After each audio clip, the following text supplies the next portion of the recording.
This story began in the year 666 of our era. The great commander Yongesumun, who was called the god protector of Goguryeo, passed away. His death led to a great split throughout Goguryeo, and the state could no longer hold back the 100,000-strong army of the Tang dynasty. 2 years have passed since then, and now the last forces of Goguryeo found themselves driven into the Pyongyang fortress. The Tang army surrounded it, and for several days continued to publicly execute peasants to break the will of those hiding behind the fortress walls. But for the Tang warriors themselves, it was merely amusement. And so, to the scaffold they dragged another unfortunate peasant who kept begging for mercy, as if driven mad by fear. But his executioner only said with a cruel grin that he was born in the wrong country. However, just as the executioner was about to bring down the sword on his victim's neck, he was struck at that very moment by an enemy arrow. Everyone immediately turned toward the direction from which it flew, and saw a horseman on the hill. And in the next moment, a mounted squad rushed from that hill toward the Tang army. All its warriors and even the horses were clad in black armor, and the standard-bearers carried a scarlet banner with a three-legged crow. At the sight of this war emblem, the Tang were horrified because their opponent was the ghost cavalry of Goguryeo. But then the captain angrily shouted at his soldiers and ordered them all to stop panicking. The fear of the enemy immediately changed to fear of their own captain. And then he declared that it was madness to think that the miserable 3,000 warriors of Goguryeo could withstand the 100,000-strong Tang army. And then the captain was the first to rush into attack and shouted on the run that the insignificant remnants of Goguryeo were no match for them. The commander of the ghost cavalry, whose name was Ko Chuncheon, rushed to meet him. But he was not just a commander, but the half-brother of the emperor himself and the great shaman of the entire Goguryeo army. Therefore, in the next moment, Chuncheon struck down the enemy captain with a single blow. At such a sight, the Tang warriors were horrified again. This became their fatal mistake, because Chuncheon did not stop and, bursting into the enemy ranks, beheaded 2 soldiers. And in the next moment, the entire ghost cavalry of Goguryeo joined the commander, and a fierce battle broke out between the 2 squads. However, despite the numerical advantage, the enemy began to quickly push back the Tang warriors. Meanwhile, part of the Goguryeo warriors freed the captured peasants, and soon Chuncheon pierced the last enemy with his spear. The Phantom Cavalry won this battle, but not the war. New Tang forces were already approaching from the rear. Then Chuncheon summoned the shaman of the Phantom Cavalry named Yon Huigaram and ordered him to escort the civilians to the Pyongyang fortress. Then the commander addressed his deputy, Buru, and his twin brother Uru, and ordered them to delay the pursuit. And Chuncheon himself would go at the vanguard to clear the way for the refugees. Armed with a second spear, the commander of the Phantom Cavalry fearlessly burst into the ranks of the enemy. The peasants rushed after with all their might, while Chuncheon, like a living storm, raced through the crowd of Tang warriors. Soon he managed to lead all the civilians through, while Buru distracted the enemy's attention. But suddenly one of the rescued peasants approached Chuncheon and respectfully asked the commander to allow him to fight. However, before Chuncheon could say a word, the son of that peasant interrupted the conversation. The boy looked fearlessly into the commander's eyes and declared that he would fight instead of his father. Chuncheon liked the brave youth, but in response he asked, "Does he know how to stay in the saddle?" The boy was confused by the question, and his face already revealed everything. Then Chuncheon told the youth that he could not fight and ordered to bring a horse for his father. The boy wanted to object, but his father put his hand on his shoulder and smiled, asking him to protect their mother and sister. And when the man mounted the horse, Chuncheon ordered the other peasants to run to the Pyongyang fortress. The peasants did as they were told, and meanwhile, from the opposite side, a huge Tang army was advancing on the Phantom Cavalry of Goguryeo. But Chuncheon calmly raised his spear and ordered his loyal warriors, "Do not let a single enemy escape." Soon the peasants reached the fortress gates and began desperately begging to be let in. They shouted and pleaded so loudly that their cries reached the ears of the last ruler of Goguryeo, Emperor Bojang. Clenching the armrest of the throne and grinding his teeth in despair, he turned to the captain of the guard and asked, "Is there really no way out?" In response, Daimodak knelt before him on one knee and reported that there were too many enemies. At these words, Bojang began to have a hysterical fit.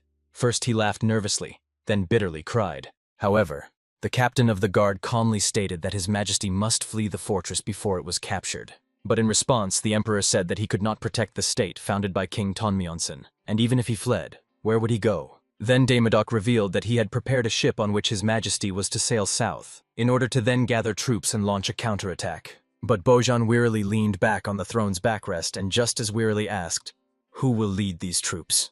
Then in response, Daimodak loudly declared that it would be the great Sajako Chuncheon. At this name the emperor seemed to come to his senses and a spark of hope lit in his eyes. And then he looked at the captain of the guard and asked, Will he fulfill his last request? Meanwhile, the ghostly cavalry of Goguryeo managed to deal with the first wave of enemies, but this victory was not without casualties. Chunshin glanced over the bodies of fallen comrades, and among them noticed the peasant who decided to fight alongside them. The commander held his gaze on him and said that the son would remember his valiant death. However, there was no time to mourn the fallen, for a new wave of Tang warriors was approaching. Brothers Buru and Uru argued among themselves who would kill more enemies, and the shaman Huigaram told his commander that the outcome of the battle was already decided. Chunshin knew this, and yet informed his warriors that they would not break through further. Then Buru suggested competing to see who would send more enemies to the afterlife, and the loser would go pull the beard of the greatest Yama himself. Such a proposal amused Chunshin, and he gladly agreed to it. And in the next moment, the commander laughed loudly, and the entire ghostly cavalry laughed with him. But as soon as the laughter subsided, Chunchon's face immediately changed, and he declared that not a single Tang creature would set foot in the Pyongyang fortress. However, in the next moment, its gates suddenly opened, and a rider came out. It was a messenger of the emperor himself who announced his order, to retreat to the port and wait there for further instructions. Such an order struck Chunshin, but he had no right to disobey it. Therefore, the ghostly cavalry of Goguryeo left the Pyongyang fortress and headed to the port, as was commanded. However, the strange order of the emperor continued to trouble the warriors. Then Huigaram suggested that the emperor intended to sail south and regroup there. But suddenly a courier caught up with the column of riders and reported that about 500 Tang warriors were pursuing a cart that had left the fortress. Huigaram had decided that one of the nobles was fleeing, but the messenger declared that the emperor's flag was flying over the carriage. Meanwhile, the situation for the fugitives was very dire. The enemies were quickly catching up to them. Captain Daimodok ordered the guard to stay close to the carriage and not let a single arrow pass. But suddenly the vice-captain turned his horse and ordered the others to keep moving forward while he bought them time. Daimodok wanted to stop him, but the vice-captain refused to listen and ordered 10 horsemen to follow him. It was pure suicide, but the vice-captain shouted to his comrades with a smile that they must protect His Highness the Air Prince. Unfortunately, the enemy commander struck first and struck down the vice-captain with a spear. Soon the Tansky warriors dealt with the 10 horsemen and resumed the chase. However, the vice-captain's sacrifice was not in vain, because in the next moment an arrow struck down the enemy commander. And when Daimodok turned around, he saw ghost cavalry horsemen approaching in the distance. At the sight of them, the captain of the guard could barely hold back tears. Soon the horsemen circled around the emperor's carriage and rushed to meet the pursuers. And after the captain's greeting, Chunchon ordered his warriors to destroy all enemies and not let a single one escape. And then 2 squads clashed in a fierce battle, but the Tang warriors had no chance. Uru was an archer of the ghost cavalry and was famous not only for his accuracy, but also for the ability to kill 2 enemies with 1 arrow. But his twin brother Buru was famous for his extraordinary strength. With 1 swing of his axe, he could cut a man in half. But while the Goguryeo warriors were finishing off the enemy, Chunchon asked Daimodok, "Is His Majesty in the carriage?" However, in response, the captain of the guard lowered his gaze with a sense of guilt and confessed that His Highness the Crown Prince was in the carriage. And then he voiced the emperor's last order, to put the young heir on a ship and deliver him to a safe place. Thus the ghost cavalry of Goguryeo took upon themselves the execution of their lord's last will. And at dawn the next day, a port appeared in the distance. However, the next moment scouts ran up to Chunchon and reported that the enemy had tracked them.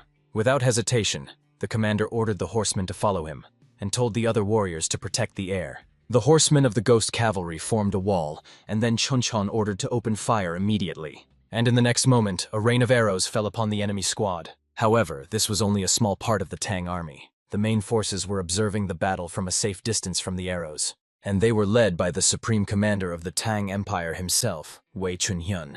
Meanwhile, the carriage with the crown prince continued its journey to the port. But approaching the shore, scouts warned that Tang troops were already on the coast. They encountered a small detachment left by Captain Daimodok to protect the ship. They were commanded by a swordsman named Mount Querion, who gave the order to stand to the death until the crown prince was on the ship. And when the Tang warriors launched a frontal attack, he was the first to rush to meet them. Meanwhile, the supreme commander of the Tang Empire decided to meet the commander of the Phantom Cavalry face to face. Chunhyun offered Chunchon a deal. If the Phantom Cavalry surrendered, he would personally ask His Imperial Majesty to grant them the honor of fighting for the Tang Empire. In response, Chunchon said nothing, only nodded, causing the supreme commander to laugh loudly and say that it was a wise choice. However, when Chunhyun offered Chunchon the roll of his right hand, at that very second an arrow pierced his eyes. She let Uru in, who irritably asked his brother, could it be that the Tang soldiers only fight with words? Meanwhile, those very Tang soldiers were shocked by the death of their commander-in-chief. Chuncheon gave an order to Huigaram, and in the next moment a hail of battle axes rushed towards the enemies. By noon, the battle on the coast ended with the victory of the Goguryeo warriors, and soon Querion noticed the approach of the great Saja with the phantom cavalry. Only the Tang army was still pursuing them, so Chuncheon immediately ordered to set sail. And so the phantom cavalry left their native shores and headed south. Having made sure that the enemy no longer pursued them, Chuncheon decided to personally check the condition of the crown prince. He also wanted to find out what name was given to the young emperor and where his majesty was. To the first question, Demudok told that his majesty named the prince Ilchi, but to the second question the captain lacked the courage to answer. Instead, he handed Chuncheon a letter and explained that it was from his majesty. Chuncheon handed the infant to a maid and took the letter, in which the last order of the emperor to his younger brother was written. The last wish of Emperor Bojan was that Chuncheon take the child and sail away with him towards a peaceful life. However, after reading the letter, Chuncheon crumpled it in his hands with anger, for he had no right to call the emperor brother, and now he calls him brother. Then the commander of the phantom cavalry asked Daimudok about the fate of the Pyongyang fortress. But in response, the captain of the guard suddenly fell to his knees before him and began to beg for death. Such behavior shocked Chuncheon, because it could mean only one thing. The Pyongyang fortress had fallen. And to confirm this, Chuncheon saw thick smoke rising in the distance. The fortress was burning along with all the inhabitants, whom the commander of the phantom cavalry, to his sorrow, could not protect. However, Chuncheon had no time to mourn the dead, for a terrible storm suddenly attacked the Goguryeo fleet. The waves were so fierce and huge that they sank one of the ships. Then the captain of the ship, scared half to death, rushed to the bridge and shouted that the ship needed to be turned around. He had spent his whole life at sea, but had never seen such terrible waves before. And suddenly, right in front of the fleet, a huge wall of water rose, terrifying the ship's crew. However, despite this, the crown prince in Chuncheon's hands was happy and laughed loudly. The commander of the phantom cavalry took it as a sign from above and told his warriors that they had no way back. And then Chuncheon drew his sword and ordered to break through the waves, for it was the will of Crown Prince Ilchi, and the last battle of the Goguryeo fleet. No one on the ship dared to disobey the order, and in the next moment the ships crashed straight into the water wall. And then the world was engulfed in a dazzling light and everything fell silent. Chuncheon came to consciousness on the ship's deck, holding tightly the faithful sword and the infant. Fortunately, the crown prince was unharmed and even in a joyful mood. But the ship's captain was in complete shock and bewilderment at what he saw before his eyes. Right in front of the fleet was land with a dense forest, but the nearest mainland was still very far away. But Buru saw no problem in this, so he carelessly ordered to dock at the shore. But in response, the captain advised him to look around, and then Buru realized that they were not at sea, but in the middle of a lake surrounded by land. From this discovery, Buru almost strangled the captain, deciding that he had been leading them in circles on the lake for several days. But Huigaram asked his friend to calm down, and explained that the captain was clearly not to blame for what was happening. Then the shaman addressed Chuncheon and asked, what should they do next? In response, the great Saja declared that they were now far from their homeland in any case, which means the fleet is safe here. Then Huigaram ordered the captain to begin the landing, and he was only glad to leave the ship as soon as possible. Soon the warriors of Goguryeo landed on the shore and quickly built a camp. And the first order of Chuncheon on the new land was to scout the surroundings, which the commander entrusted to the brothers Buru and Uru, and Huigaram was entrusted by the great Saja to arrange guards around the perimeter of the camp. Then Chuncheon addressed the captain of the guard Daimudoku and ordered him to report the number of survivors. Well, after the report, everyone engaged in performing their direct duties. Everyone except Chuncheon, who remained standing at the entrance to the tent. It was then that he heard the crown prince suddenly roar. Chuncheon immediately entered the tent and saw how the maidservants were trying in every way to calm the infant. But noticing the great Saja, all three maidens instantly bowed and addressed him as His Highness. However, Chuncheon demanded that they no longer call him that. Then one of the maids apologized and explained that it was time to change the heir prince's diaper, so they needed to be alone. But the commander of the phantom cavalry was not going anywhere, and made the maids understand that he would not take his eyes off the baby. They had no choice but to change the prince's diapers under the watchful eye of the great Saja. But when the maid removed the diapers from the baby, Chuncheon immediately ordered to call the captain of the guard at once. Meanwhile, Buru and Uru with a small detachment were combing the forest in search of game. But the reconnaissance brought no results, which made the frustrated and hungry Buru say that they would be very lucky if they found at least one boar here. However, Uru disagreed with his brother, because in this forest you would not find even an ant, let alone a boar. But suddenly, very close by, there was the crackling of breaking branches and the rustling of leaves. The brothers immediately grabbed their weapons and ordered the other warriors to be on alert. And the noise kept increasing, which made Buru happily think that tonight they would definitely have the meat of a huge wild boar for dinner. But how surprised the Goguryeo warriors were when from behind the bushes appeared anyone but clearly not a beast and not even a human. 4 mysterious creatures approached the detachment, who looked like people but had pig snouts instead of faces. Uru ordered everyone not to take their eyes off the aliens and suggested that in these lands, boars walk on 2 legs. But then Buru asked his brother, if these are really boars, why do they have green skin? For Uru, the question was very stupid, so he irritably explained the obvious to his brother. These boars are simply sick. And then a heated argument broke out between the brothers, which only increased their appetite. Therefore, Buru and Uru agreed that it does not matter whether these boars walk on 2 legs or have green skin. The main thing is that they taste like wild boar meat. And in the next moment, the brothers eagerly and with anticipation pounced on their strange prey. Meanwhile, Captain Daimodok rushed to the tent of the great Saja.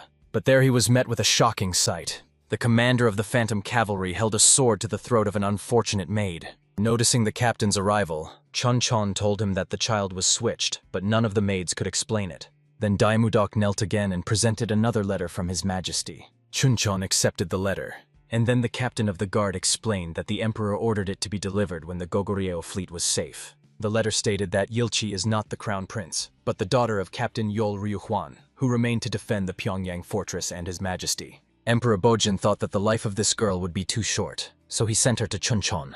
For this deception, the emperor asked for forgiveness. But there was no other way. Otherwise, Jinchon, without hesitation, would have sacrificed himself for the country. Although imperial blood flowed in him, Bojin did not want to condemn his younger brother to even greater suffering, since he had already spent his whole life on the battlefield. At farewell, the emperor asked Jinchon not to blame himself for not being able to protect the country, but to live differently, listening to his heart. And Bojin also very much hoped that when the girl grew up, she would become a faithful companion to his younger brother. With this, the emperor's farewell letter ended, and Jinchon quietly said that His Majesty had granted him freedom.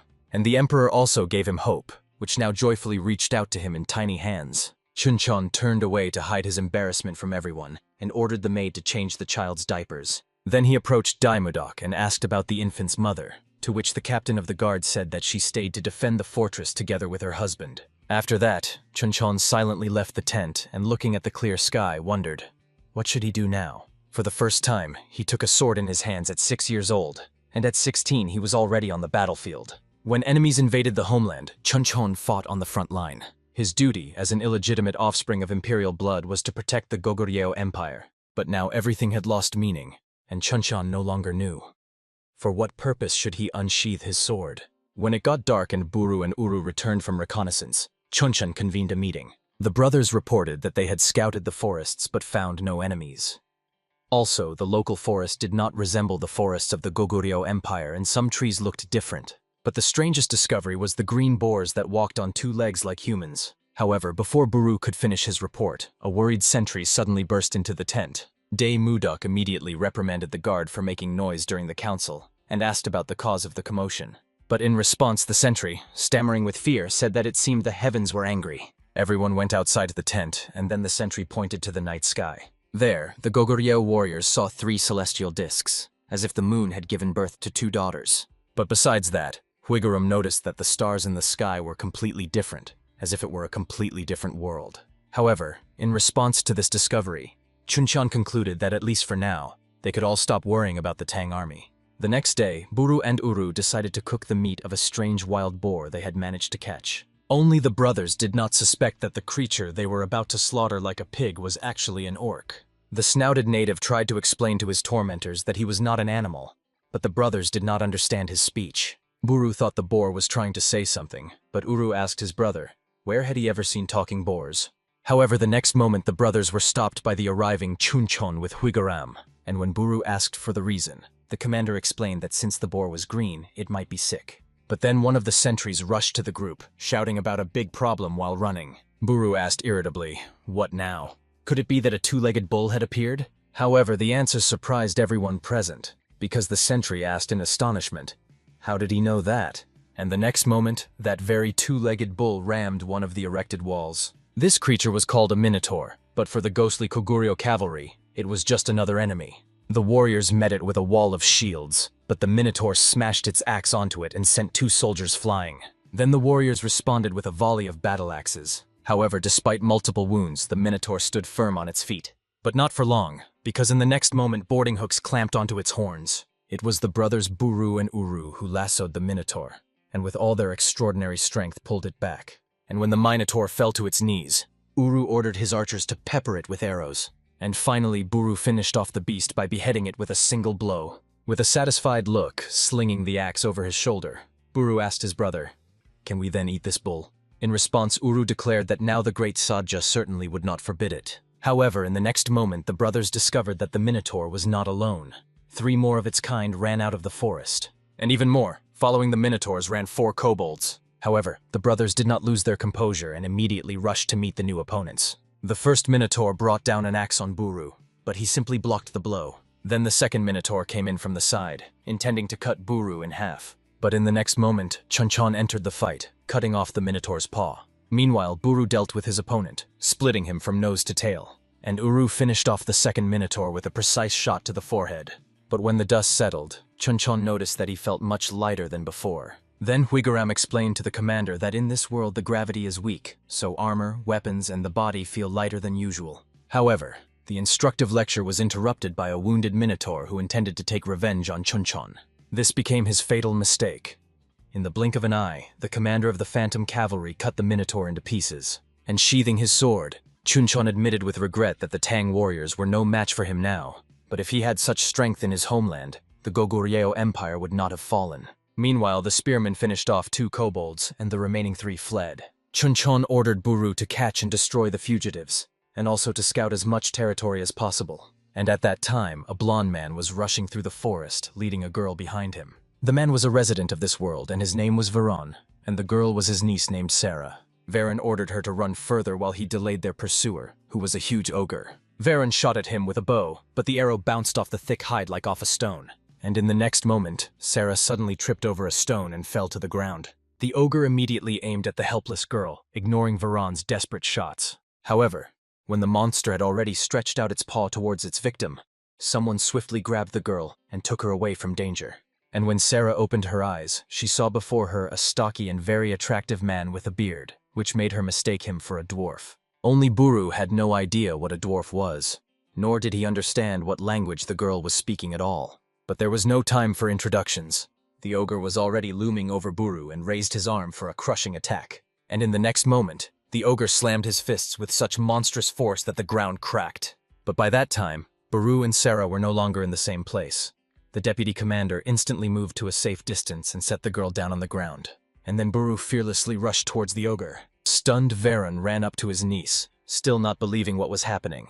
Because how could an ordinary person stand alone against such a monster? However, in the next moment, Buru split the ogre in half with one blow. After such a spectacle, Veron and Sarah immediately fell to their knees and began to thank Mother Earth for sending them a mighty warrior to help. Only Buru had no idea what they were doing or what they were even talking about. Therefore, the deputy commander led the rescued peasants to the camp to question them about these lands. As expected, soldiers gathered at the entrance to the tent, curiously examining the foreign guests. Sarah became nervous under their scrutinizing gazes, but Veron swore to his niece that he would protect her no matter what happened. However, in response, the girl admitted that she had badly bruised her knee, so at least Veron should escape to warn the villagers. Veron was stunned by such a proposal and indignantly asked, how could he abandon his niece and run away? But before the girls could answer, Buru entered the tent and strictly ordered them to stop their chatter. And the soldiers behind him began to ask, why do the strangers have such pale skin and golden hair, and are all the local girls so beautiful? Sarah did not understand their language, but guessed that this was a punitive squad from the kingdom of Haiyan.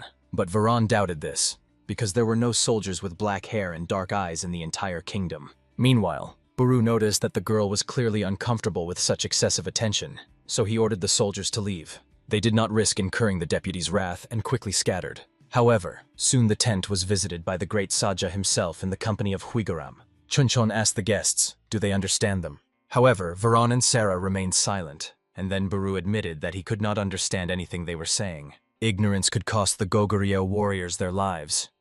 They did not even know where they were, or who lived there, besides the walking boars and bulls. Therefore, it was vital to obtain information from the natives, and for that, it was necessary to master their language. But suddenly Uru declared that he had an idea, or rather, he had an assistant who knew all the languages of the world. This person turned out to be the swordsman Mount Kverion. Jinchon was surprised by such a candidate, but Uru assured that Kverion traded in the west with his merchant parents, thanks to which he learned all foreign languages. Jinchon decided to trust Uru's decision and ordered Kverion to try to talk to the locals. For Kverion himself, it was a chance to prove his worth, because there was no place he hadn't been, and no language he didn't know. And so he confidently approached Sarah and with a friendly smile said to her, "Buongiorno." However, in response, the girl only became more confused, and an awkward silence settled in the tent. Then Kverion waved to Sarah and said, "Hello," but the result was the same. And judging by the commander's expression, Kverion guessed that he was already beginning to lose patience. Then Kverion decided to try a welcoming kiss on the cheek, as the French do. However, Buru categorically did not like this idea, which made him angrily ask, "What the hell is he doing?" Kverion realized that his time and the patience of the great Saji were running out, so he began desperately listing all the foreign greetings he knew. This continued until Uru corrected the cerebellum of the hapless polyglot and then apologized to the commander for the whole circus. In response, Chuncheon said disappointedly that he had already forgotten that outside of battle, Kverion was useless. And Buru asked his brother, what was he thinking, introducing this swindler and upstart to everyone? But Uru said nothing in response, only silently dragged Kverion by the scruff. And when they both left the tent, Huigaram asked for permission to speak with the girl, to which Chuncheon did not object. Then the shaman of the Phantom Cavalry knelt before Sarah and, pointing to himself with a finger, pronounced his name syllable by syllable. It was then that Sarah understood that the man before her had introduced himself. Then Huigaram pointed to the girl with his hand and asked her name. And then in response, Sarah also introduced herself. Finally learning the name of the beauty, the soldiers rejoiced together. But perhaps the happiest of all was Buru. He also proudly declared that Sarah had learned his name before Huigaram's. Only the deputy did not realize that in the local language the word Buru means gratitude, not his name. One way or another, Chuncheon decided to end the acquaintance for today, and soon left the tent along with the other officers. Sarah and Veron were left alone, but her uncle was somewhat upset by the fact that everyone simply forgot about him. Night soon fell, but not only over the camp of the Goguryeo Empire. Besides them, a camp of the Kingdom of Haiyan was established in these lands. Baron Elvin managed this camp, who at the moment was occupied with his dinner. Behind him, like a shadow, stood Sir Hoikelum Tilumen, who commanded the Baron's knights. But suddenly a scout entered the tent and reported that mercenaries would soon capture the farmer's settlement. In response, the Baron grimaced with anger and hissed that since these parasites fled from the kingdom, he would make them regret it. The next morning for Chuncheon began, as usual, with listening to a report from Huigaram over breakfast. The great Saja inquired when the guests would leave their camp, to which Huigaram replied, "Today," and then added that Sarah got along well with Buru and Uru, so they were appointed as her escorts. Then in response, Chuncheon snorted and said that cleanliness and simplicity always go hand in hand. However, no sooner had he said this than in the next moment those very cleanliness and simplicity entered the tent, in the person of Sarah and Buru. Chuncheon ordered his deputy to go to the village to inform the residents that the Goguryeo warriors helped Sarah and her uncle. In response, Buru, clearly in high spirits, declared that the great Saja could rely on him. However, Chuncheon added that captain of the guard, Daimudok, would also go with him. Buru became worried from such news and still dared to ask the commander, does he really not trust him? Then Chuncheon had to explain that he had not stopped trusting his deputy, but Buru must focus on Sarah's safety in order to make a good impression. Uru will not be able to help his brother because he will guard Veron, so the captain of the guard will go with Buru. Now Buru understood everything and loudly laughed throughout the tent. Meanwhile, Chuncheon mentally added that he still only trusts his deputy in battle. However, it soon became clear that Daimudok was overwhelmed with work, so Chuncheon had no choice but to send the brothers without the captain's supervision. And now a small detachment under the command of Buru and Uru was heading to the farmer's village. The brothers even took captive orcs with them so that they would pull the cart with supplies for the locals as a gesture of goodwill. Soon the scout reported that he noticed a settlement ahead. Then Uru stopped the column and ordered Kverion to clarify with Veron, "Is this the village?" The swordsman conveyed Veron's words, and in response, he warned that the residents might be frightened by the armed detachment, so he and Sarah would go first and explain everything. The brothers did not object, and soon Veron with his niece reached the walls of their native settlement. However, Veron noticed that the village was too quiet, and all the inhabitants seemed to have disappeared somewhere. But then Sarah saw some kind of crowd on the main square. However, the next moment Veron covered her mouth and dragged her around the corner of the nearest house. Then he told his niece to be quiet, and he cautiously peeked out from behind the cover. Before Veron opened a frightening scene, armed mercenaries had driven all the villagers to the main square. The elder addressed the mercenary leader, whose name was Murin, and asked, "Why are they doing this?" In exchange for food and money, the mercenaries promised to stop the orc horde, but Murin said with a cruel smile that they would not risk their lives fighting the orcs. Then the mercenary leader pressed a knife to the elder's neck and added that instead they could easily earn money simply by capturing all the peasants. And the next moment, Murin ordered to kill everyone who was of no value.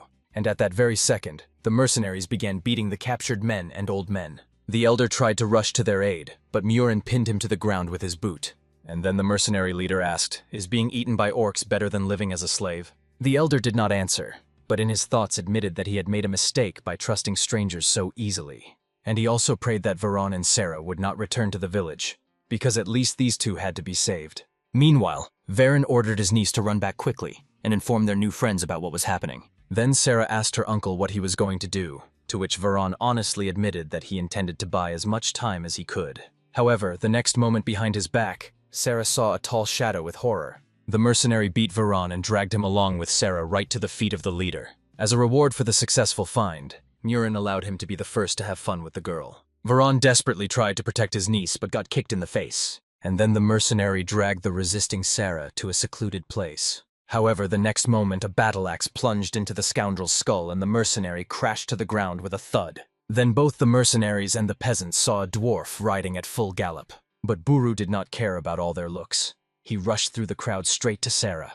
And then he dismounted and, kneeling before the girl, ordered her to take Verona away from here. Sarah helped her uncle to stand up, and none of the mercenaries dared to stop them from leaving.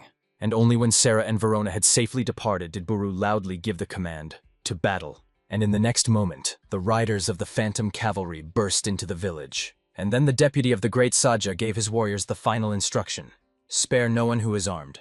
Obeying the will of their commander, the Koguryo riders engaged the mercenaries in battle, but the latter had no chance. Defeat was a matter of time, and realizing this, Murin quickly mounted his horse. His lieutenant suggested that this kingdom had sent a nightly order, but Murin stated that the punitive squad could not have arrived here so quickly. Moreover, the mercenary leader had never heard of such a nightly order either in the kingdom or on the entire continent. But suddenly the mercenaries who had mounted horses began to fall dead one after another. They were all struck down by enemy arrows, which made Murin decide that there were crossbowmen among their opponents.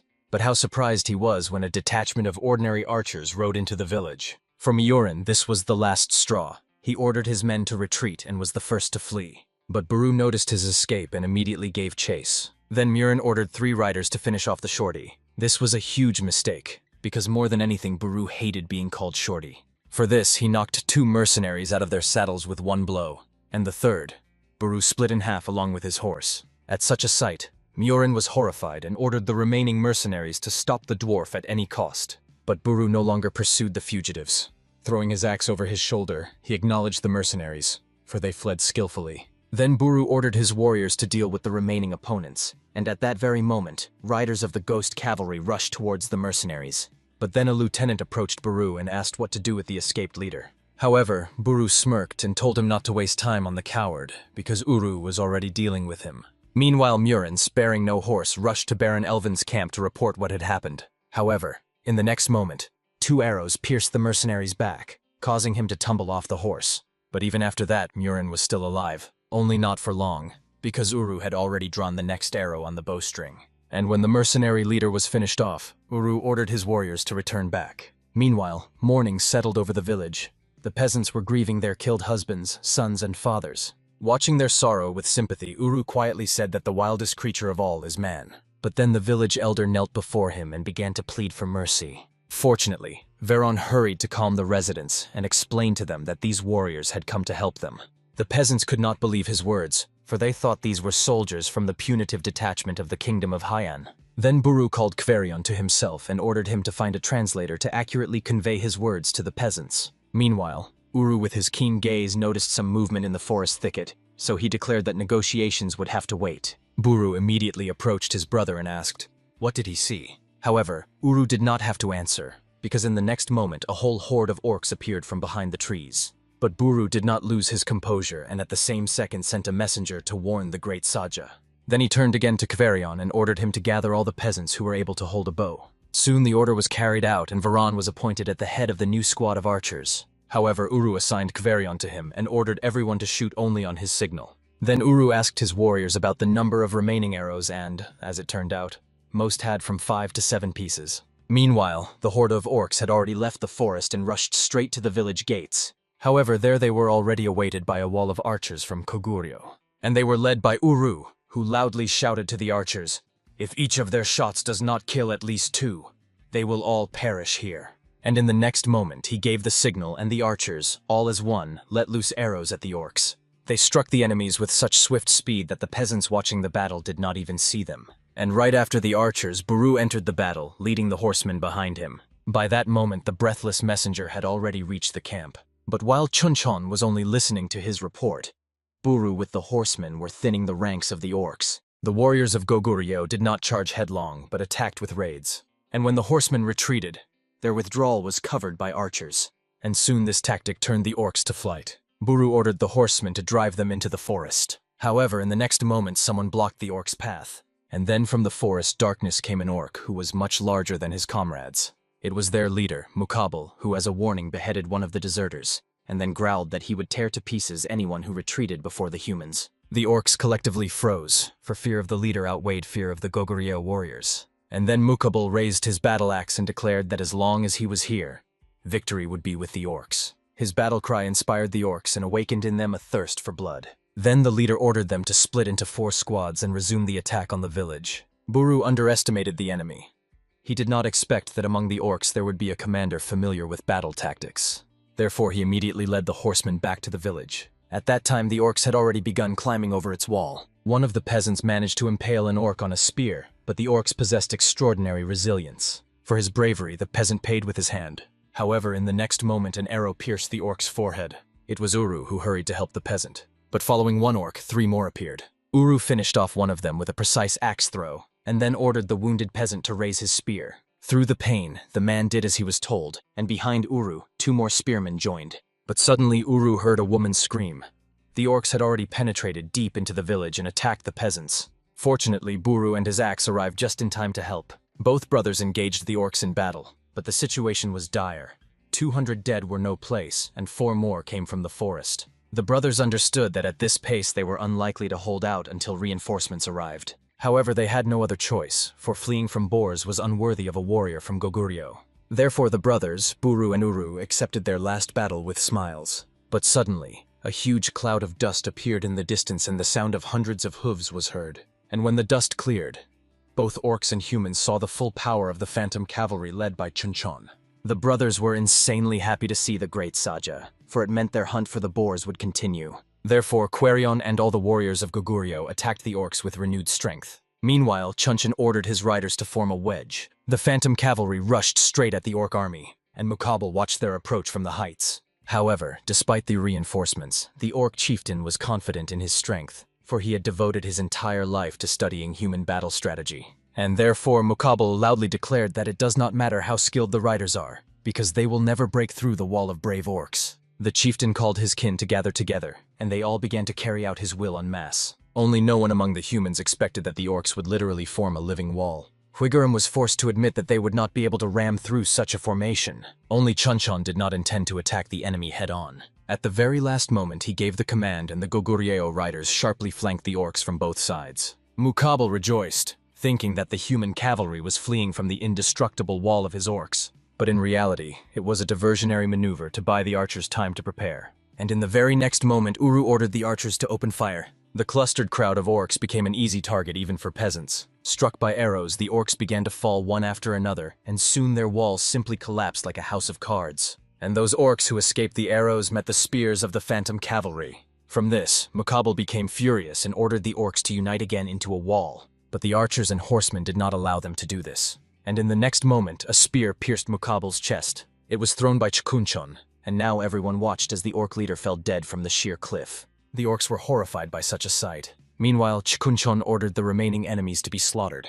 The Goguryeo horsemen began mercilessly carrying out the order. However, a few orcs still managed to escape into the forest. Nevertheless, the battle ended, and the peasants marked the victory with joyful shouts. Soon the great sage of Goguryeo visited the village for which his people risked their lives. The peasants met him warily, but the elder dared to be the first to greet his savior. Jinchon ordered a translator to be brought, and Uru immediately called Querion. And when the swordsman approached Jinchon, he ordered to tell the peasants that the phantom cavalry is leaving. Buru tried to persuade the commander, but Huigaram stopped his friend. Then the elder asked, "What will happen to the villagers if the warriors leave?" But in response, Jinchon calmly and harshly stated, that the peasants must protect their own lives. As soon as Querion translated his words, all the villagers immediately fell to their knees and began to beg for protection. However, in response, the great Saja coldly asked, "Do they want to become slaves?" At this question, the peasants fell silent, and then Jinchon declared that the Goguryeo warriors live to protect their people and they will not shed blood to defend such weak-willed cowards. The peasants must defend their own territory, and money should be spent not on mercenaries, but on swords and armor, for lands protected by outsiders are doomed. And then the great Saja of Goguryeo drew his sword and swore that if the peasants take up arms, he will accept them as part of his people and family. However, in response, all the villagers remained silent. Then Jinchon turned his horse and said in farewell that he would return for an answer. But suddenly someone from the crowd shouted that they would take up the sword. And when Jinchon turned around, he saw a boy who, though with difficulty, still raised the sword of his fallen father. The brave youth reminded Jinchon of a boy from his native world who wanted to fight the invaders from the Tang Empire. This memory made the great sage dismount and approach the young man. Then he showed the boy how to properly hold the sword and said that since he had taken the blade in his hands, he must live to protect his family. But as soon as Jinchon spoke these words, all the other peasants took up their tools after the boy. Then Jinchon kept his word and led not only his warriors but all the peasants out of the village. Soon the village was filled with crows that flew down to feast on the carrion. However, besides the scavengers, a punitive squad led by Tiliman also arrived in the village. But all the royal knights could find were hastily abandoned houses and many corpses everywhere. The scout reported the disappearance of the farmers personally to Baron Elvin, who was also accompanying the squad. The Baron asked Tiluman's opinion, to which the knight suggested that the orcs and mercenaries were killed by the same group. Then Elvin asked, could it be that the farmers killed the orcs and mercenaries and then disappeared? But in response, Tiluman admitted that he had never before seen arrows with black fletching, and therefore assumed that an unknown force was involved here. However, for the Baron, this fact could mean only one thing. He had competitors who coveted not his property. And so Alvin ordered his knights to track down the strangers and exterminate them all. Meanwhile, the ghostly cavalry safely returned to the camp. But as soon as Jinchon dismounted, Captain Daimudok immediately approached him and asked, "Who are all these refugees?" In response, the great Saja explained that from now on these peasants are part of Goguryeo. From these words, Daimudok had already decided that Jinchon was finally going to continue the lineage of the great emperor here. But he assured that he recognized these people as his own only because Goguryeo needed new warriors for defense, as well as women and children for whom these warriors would fight. However, Daimudok was supported by Huigaram, who advised Jinchon to listen to the captain and continue his lineage. But the great Saja was very stubborn. Instead of answering, he suggested that Huigaram himself become emperor. At this, Captain Daimudok lost patience and reminded Jinchon that now was not the time for jokes. However, he calmly stated that he had spent his whole life in battles and therefore was not strong in state affairs. An inept ruler destroys his own people, so Jinchon will do only what is within his power, and Captain Daimudok and Huigaram will take on what is within their power. With that, Jinchon closed the topic, but the next moment some shouts came from the side. The culprits of the commotion turned out to be 3 bearded men, only very short in stature. Seeing them, Buru asked his brother if these were their relatives, but Uru declared it nonsense. Meanwhile, Captain Daimudok told Jinchon that this trio belonged to the dwarf people, and they called themselves the Stone Brothers. The dwarves were pursued by orcs, but fortunately they came across a patrol that quickly dealt with the pursuers. The warriors of Goguryeo immediately noticed the resemblance between the strangers and the generals Buru and Uru, so they decided to bring the dwarves to the camp. At that moment, the great Saja was absent, so Captain Daimudok entrusted the trio to the care of Old Man Chan, who was the blacksmith of the Phantom Cavalry. And to his surprise, the guests immediately got to work and began managing the forge. The dwarves were very interested in studying the armor and weapons of the Phantom Cavalry, and the eldest of the trio discovered that the swords of the Goguryeo warriors had perfect balance and were forged from the purest iron without a single impurity. Soon the great Saja returned to the camp with the refugees, and then the dwarves saw the brothers Buru and Uru. The Trinity could not believe their eyes, for among their people there was a legend about the clan of Titans. Deciding that the twins were descendants of this legendary clan, the dwarves immediately fell prostrate before them. Not only the formidable Buru and Uru were thrown into confusion by this turn of events, but even the great Saja himself. When night fell on his camp, he decided to take a walk along the pier to clear his head and be alone with himself. Jinchon was a descendant of the great emperor, but as an illegitimate child, he spent half his life on the battlefield. The empire that Jinchon so desperately sought to protect burned down, and he could not even die alongside his comrades in arms. And that girl too. Although she was born in the imperial house, she cannot become an heir. Therefore, for her and all the warriors of Goguryeo, Jinchon must make a choice. If this is no longer their world, then continuing the history of the Goguryeo Empire will become his duty and the meaning of his life. With this thought, Jinchon smirked at the night sky and said that the die is cast. Within a month, he was patrolling the camp territory not as the Great Saja, but as the new Great Emperor. He was accompanied by all the senior officers, Daemodok, Huigaram, and Buru with Uru. On the road, the shaman told Jinchon that at first the refugees were afraid of the warriors, but in just 1 month they became close friends. The food problem was solved thanks to the seeds brought by the farmers. As for the dwarves, they turned out to be not only blacksmiths but also skilled builders, so the housing problem resolved itself. Moreover, the dwarves were so impressed by their ironworking techniques that they now help old Chan in the forge. However, there was bad news. In a few days the wedding was to take place, but there was a shortage of clothes, drinks, and meat. Fortunately, Veron advised Huigaram to sell the skins and bones of creatures in the city to earn some money. Captain Daemodok immediately volunteered to carry out this task. However, Huigaram reminded the captain that he already had enough concerns in the camp, so the shaman suggested going to the city instead of him. Only Huigaram did not expect that the Great Saja would have a better idea. By noon, Jinchon, accompanied by Veron, Kverion, and Huigaram, reached the city walls. The shaman still could not resist asking, why this time did the Great Saja decide to go on reconnaissance personally? Jinchon did not answer the question, but Huigaram already understood that his commander was simply curious to see the city. The group of 4 headed to the city gates, unaware that they had an observer. At the city entrance, the Jinchon squad was awaited by 2 guards. Entry was allowed only after checking documents and the cart with cargo, but Veron resolved this issue simply by bribing the guards. However, when the group of 4 had already entered the gates, one of the guards suddenly ordered Jinchon to stop. The Great Saja had to comply, and then the guard brazenly tore the hood off his head. At the sight of the foreigner with black hair and yellowish skin, the guard immediately became wary. But fortunately, Veron came to the rescue, offering the guard an additional payment for blindness and silence. The guard accepted the bribe, but before letting the strangers pass, he mockingly struck Jinchon on the head with a spear. The Great Saja endured this prank, but shortly after he asked Veron, what was the name of that guard? In response, Veron said that the guard's name was Irun Kalsuman, and then Jinchon swore that he would remember this name well. Meanwhile, Huigaram felt that someone was following them. Soon the squad reached their destination, which turned out to be the shop of a merchant known to Veron.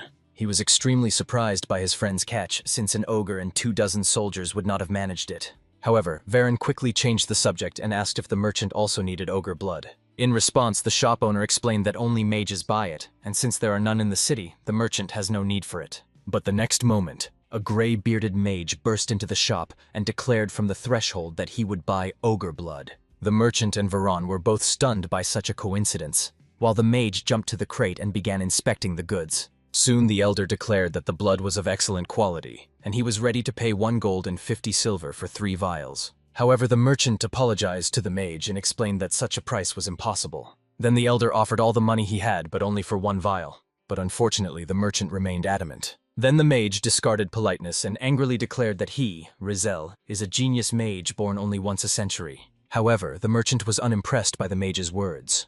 Moreover, he reminded him that nobles shower gold even on 3rd circle mages, so Rizel must have savings. But if the mage is truly poor, then it means he is stuck only at the 1st circle. From these words, Rizel bent over as if he had been hit in the solar plexus. But in the next moment, he suddenly straightened up and a bright flame flared in his hand. And then Rizel loudly declared that although he had not reached enlightenment and was stuck on the 2nd circle, the merchant had committed a sin by insulting the mage. However, Rizel's fiery speech was interrupted by a mug that crashed right into his face. From the blow, the mage fell to the floor, and then the surrounding world was engulfed in darkness. And there in the darkness, Rizel dreamed of his youth. To master mana, Rizel needed only half a year instead of the standard 2. Becoming a great mage was only a matter of time.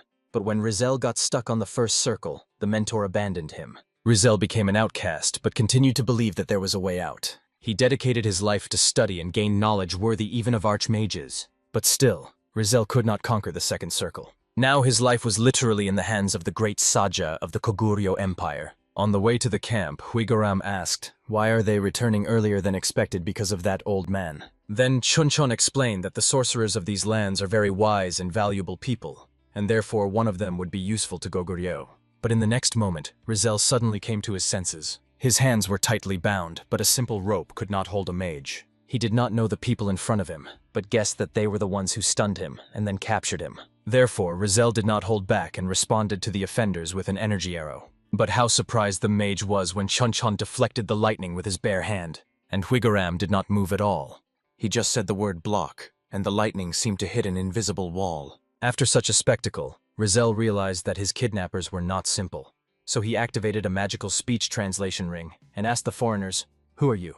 However, Jinchon answered the question with a question.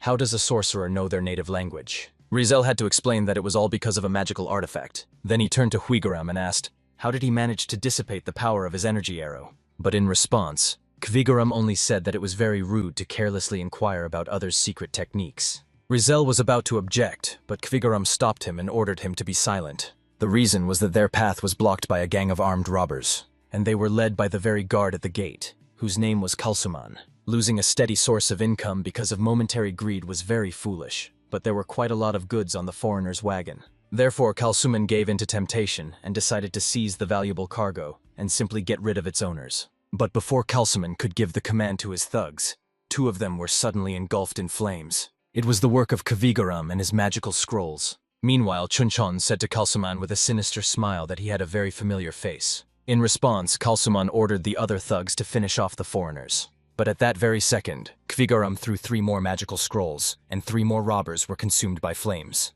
Ignoring the people burning alive, Jinchon leisurely headed straight towards Kalsuman. One bandit dared to block the path of the great Saja, but immediately paid with his life. At such a sight, the remaining bandits instantly lost all their courage. Kalsuman urged them to attack, but in the next moment Huigaram deprived him of his last comrades. Now Kalsuman was left one-on-one with Jinchon. Fear paralyzed the guard, and now all he could do was helplessly watch as Jinchon raised his sword. However, instead of a deadly blow, he suddenly struck Kalsuman on the head with the flat side of the blade. Then Jinchon even crouched down in front of the guard and continued to shower him with steel slaps. It is unknown how long this torture would have lasted if Huigaram had not hurried his commander. Reluctantly, he obeyed the shaman and suddenly pulled a magical scroll from under his cloak. Then Jinchon pronounced the spell of tearing fire, and the scroll in his hand immediately flared with blue flames. And Kalsuman suddenly screamed in pain, shuddered all over, and fell dead to the ground. However, Jinchon was dissatisfied with the result of the spell and admitted with annoyance that magic was not really his forte. Then Huigaram calmed his commander and stated that if everyone could easily do magic, then it would not be magic. Meanwhile, Rizal, observing from the side, wondered, how could this foreigner use magic by uttering only a keyword? But then he noticed that his kidnappers were heading towards the Laganza mountain range, where a dragon dwells. It was then that Rizal guessed that the foreigner before him was the dragon who had taken the form of an ordinary man. If Rizal could become the dragon's servant, then with his help he could advance to the second circle. Meanwhile, Huigaram approached the mage and with a smile asked for forgiveness for the inconvenience in kidnapping. However, in response, Rizal assured that he was ready to carry out any order of the Lord. Such a change in behavior surprised Huigaram and Jinchon. But on the other hand, it would be easier for them if the mage voluntarily followed them. By morning, the great Saja returned to his camp, and Rizal was amazed at how well organized the settlement in the Laganza mountains was. And the soldiers of Goguryeo with their discipline and spirit could rival the royal ones. But Rizal was even more amazed when he saw 2 dwarves from the Titan clan, which was considered extinct after the divine demonic war 1,000 years ago. However, then Jinchon asked the mage, had he forgotten how he tried to harm Veron? In his defense, Rizal explained anxiously that he only intended to teach a lesson to the insolent merchant who insulted him. But Jinchon did not want to hear anything, and ordered Buru and Uru to take the mage to the place of execution.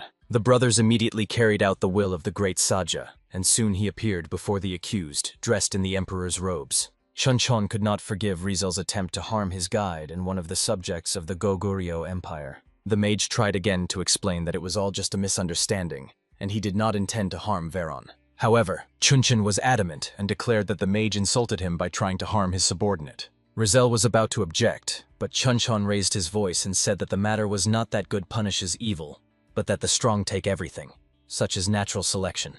However, in response, Rizal dared to say that he was kidnapped, so he was forced to defend himself. But Jinchon had a different opinion. Moreover, he admitted that he could have simply ordered his men to kill Rizal on the spot. Besides, he turned out to be weak and even as a mage did not command respect. From these words, Rizal felt truly miserable because they were true. The mage had lived all 75 years in vain. But then the great Saja asked Rizal, would he continue to live wandering like a beggar and enduring insults? Or would he tie his fate to the Goguryeo Empire? Rizal was confused by the question and clarified what exactly Jinchon meant. Then he had to explain that Goguryeo did not need an outstanding mage, but a sage possessing deep knowledge about this world. Then the great Saja approached Rizal and asked one last time, would he accept the offer? The mage did not dare to look at Jinchon, but still dared to ask, what was the Goguryeo Empire ready to do for him? Then in response, Jinchon declared that one should not stand aside when someone offends his family and subordinates, and therefore if anyone dares to look down on Rizal, the Goguryeo Empire will grind the insolent into dust. After these words, Rizal respectfully bowed before the great Saja and swore that he would serve him as his mentor. Jinchon was satisfied with this answer, and then he declared that from this moment Rizal would teach Buru and Uru. The brothers were stunned by such news, but the great Saja insisted that his generals must master the local language. This also applied to Rizal. Instead of relying on the power of the artifact, he must learn the language of the Goguryeo Empire. And until then, the Ring of Magic translation would stay with Jinchon. Rizal expected to be treated like a simple servant. However, he could not have foreseen that he would be entrusted with teaching 2 generals of the Goguryeo army. Only the students from Buru and Uru were hopeless. At midnight, Rizal was visited by the great Saja to inquire about the progress in training. And also Jinchon suddenly returned the mage his ring and reported that it was broken. Rizal immediately checked the artifact, but the magical translation ring was intact. The mage wanted to explain to Jinchon that to activate the artifact it was necessary to pronounce a spell, but he had already left. Meanwhile, Veron and Kverion had already finished all their business in the city, and were now returning to the camp. However, Kverion's sharp hearing caught something that made him stop the cart. Then the swordsman quickly dismounted and pressed his ear to the ground. Veron asked anxiously what was happening, but instead of an answer, Kverion declared that they would abandon the wagon immediately. Veron did not argue and silently took cover with Kverion in the forest, but not far from the road. And very timely, because soon a detachment of Baron Elvin's knights approached the abandoned cart. After inspecting the cart, the lieutenant ordered his men to disperse and search for the fugitives. The knights immediately began to inspect the surroundings, and 2 of them headed straight to Verona's shelter with Kverion. Veron was already prepared to say goodbye to life, but to his surprise, Kverion instantly finished off the first knight and captured the second. Pressing the blade to the knight's neck, Kverion promised that if he answered his questions honestly, he could return home to his wife and children. Only the knight warned in response that he had no wife. Kverion pretended not to hear this and asked, "Why are the knights looking for them?" In response, the knight explained that an order had come from the kingdom of Hyen to recruit soldiers, so Baron Elvin was rounding up peasants to meet the quota. Now Kverion understood why the mercenaries had captured Verona's village, and therefore he had to report this to the great Saja as soon as possible. The knight answered the question honestly, so Kverion decided to honestly keep his promise. However, he forbade the knight from returning the same way and, pointing in another direction, ordered him to go until he counted to 1,000. The knight rejoiced at his luck and obediently ran in the indicated direction. However, soon a scream full of horror came from behind the trees. The knight did not know that there was a cliff in that direction, but Kverion did. Nevertheless, he did not feel any pangs of conscience because he had fulfilled the given promise. Only Kverion did not think that the knight's death cries would attract his comrades. Meanwhile, a very worried Sarah visited Buru. The girl asked when her uncle would return, to which Buru replied that Veron would arrive tomorrow morning. However, from Sarah's anxious face, Buru understood that his words did not comfort the girl much. Then he directly asked what was troubling her, to which Sarah admitted that the road at night was dangerous because of the punitive squads. However, in response to the girl's concerns, Buru suddenly laughed loudly. And then, through laughter, he explained that Sarah should not worry so much because her uncle was Kverion, who was nicknamed the Battle Doll. And at that very moment, Kverion was ready to confirm his nickname once again. As soon as he drew his sword, the knights all rushed into attack as a crowd. But Kverion in the blink of an eye moved behind their backs and with a single swing of his sword, beheaded all the knights at once. At such a sight, Veron was stunned until Kverion urged him to hurry. But no sooner had he taken a step than the forest shook with a thunderous roar. And then a 2-headed ogre emerged from behind the trees. He was considered the king of all land monsters, but Veron assumed that if Kverion could kill all the knights with one blow, he could handle the ogre as well. But when Veron turned around, he only saw Kverion running away, flashing his heels. Meanwhile, a meeting of the high officers was taking place in the Goguryeo camp. However, it was soon interrupted by an urgent report. Smoke was seen above the northern border tower. This meant that something had happened in the village of farmers with whom Goguryeo traded. The village was half the day's journey away, so Jinchon ordered to leave minimal guards in the camp, and for everyone else to prepare for the march. In the next moment, the Goguryeo camp came alive and buzzed with activity. The confused Rizel rushed to Chuncheon's tent to find out why the assembly had begun. But how surprised the mage was when he saw a battle-ready detachment already in front of the great Saja's tent. Rizel had traveled across the entire continent, but had never before seen such disciplined troops. Meanwhile, Chuncheon came out to the warriors and ordered Uru to take a mage with him. Then the great Saja personally addressed Rizel and asked, had he ever been on a battlefield? In response, the mage admitted that in his long life he had participated in wars more than once. Then Chuncheon ordered him to observe today's battle, and afterwards report on how the fighting style of Goguryeo differs from that of this kingdom.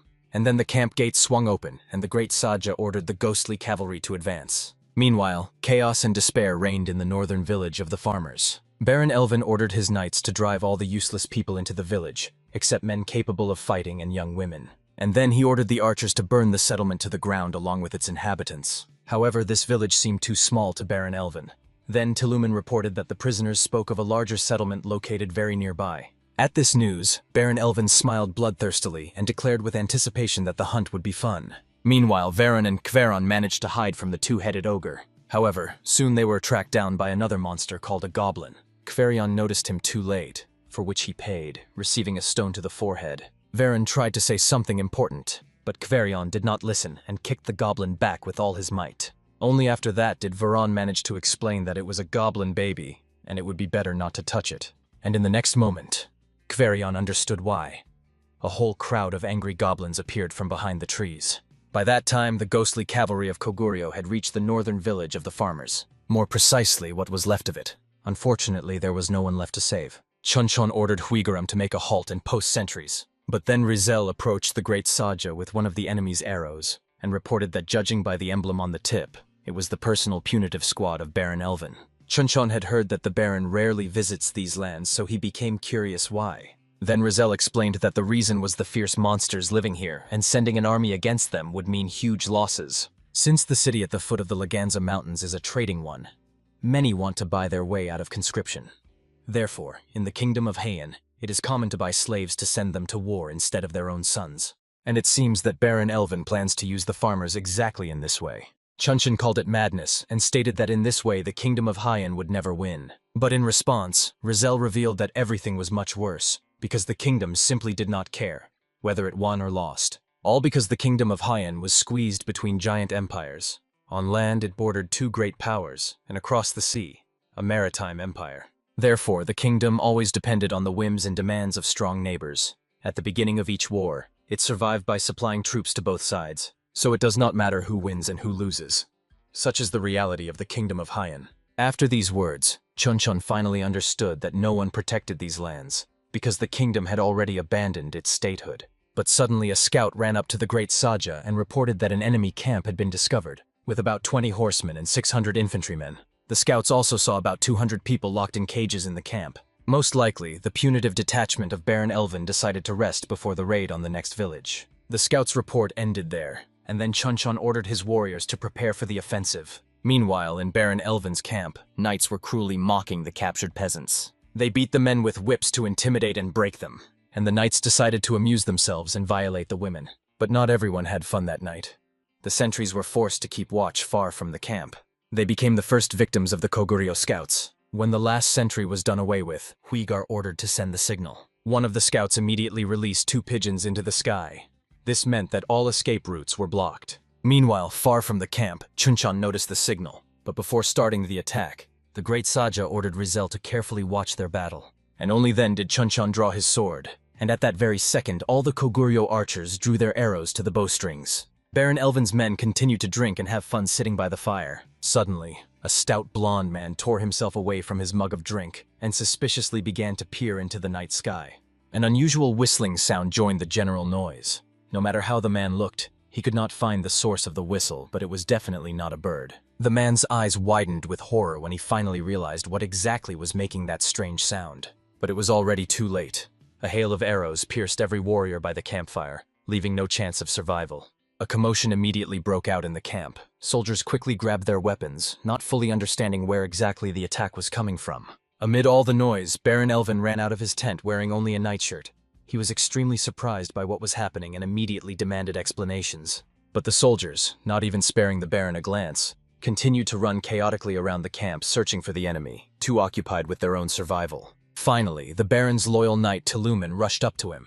He immediately asked Elvin to take shelter in the tent and remain calm as it was quite dangerous outside. Despite the warning, Baron Elvin did not hurry. Carefully observing the general chaos, he demanded that Tillman immediately take control of the situation. Only after that did Baron Elvin decide to hide in the tent, and Tillman immediately began issuing orders to his subordinates. Tillman was extremely irritated by the outcome of events. Who could dare to attack them? After a few minutes, Tillman managed to take control of the situation. The spearmen lined up in 2 ranks at the camp entrance, the archers positioned behind them and were ready to open fire. Everyone, waiting, began to peer into the night gloom, hoping to catch a glimpse of the enemy. And then, to everyone's surprise, the enemy cavalry appeared on the horizon. Tillman immediately decided that their opponents were not among the villagers, but they also did not resemble a regular army. A satisfied smile played on his face when he saw that the riders were aiming at them with bows. Could it be that the enemy was unaware that shooting from horseback reduces accuracy? Nevertheless, Tillman immediately gave the order to the archers to draw their bows and shoot as soon as the enemy was within striking distance. But the first to shoot was Jinchon along with his horsemen. Yet this did not scare Tillman at all, since it was impossible to hit from such a distance. Nevertheless, instincts prevailed, and Tillman was able to dodge an arrow flying straight at him at the last moment. Looking back, he was horrified. The first row of his archers had been struck by enemy arrows, but this simply could not be. Without wasting time, Jinchon drew his bowstring again, intending to hit Tillman after all. But as before, he still managed to deflect the attack. Unfortunately, behind him the death moans of his archers were heard again. In a fury, Tillman ordered the spearmen to immediately block the enemy cavalry.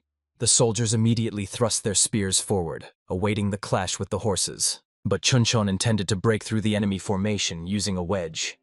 The horsemen immediately took the necessary formation, and the great Saja himself took the lead.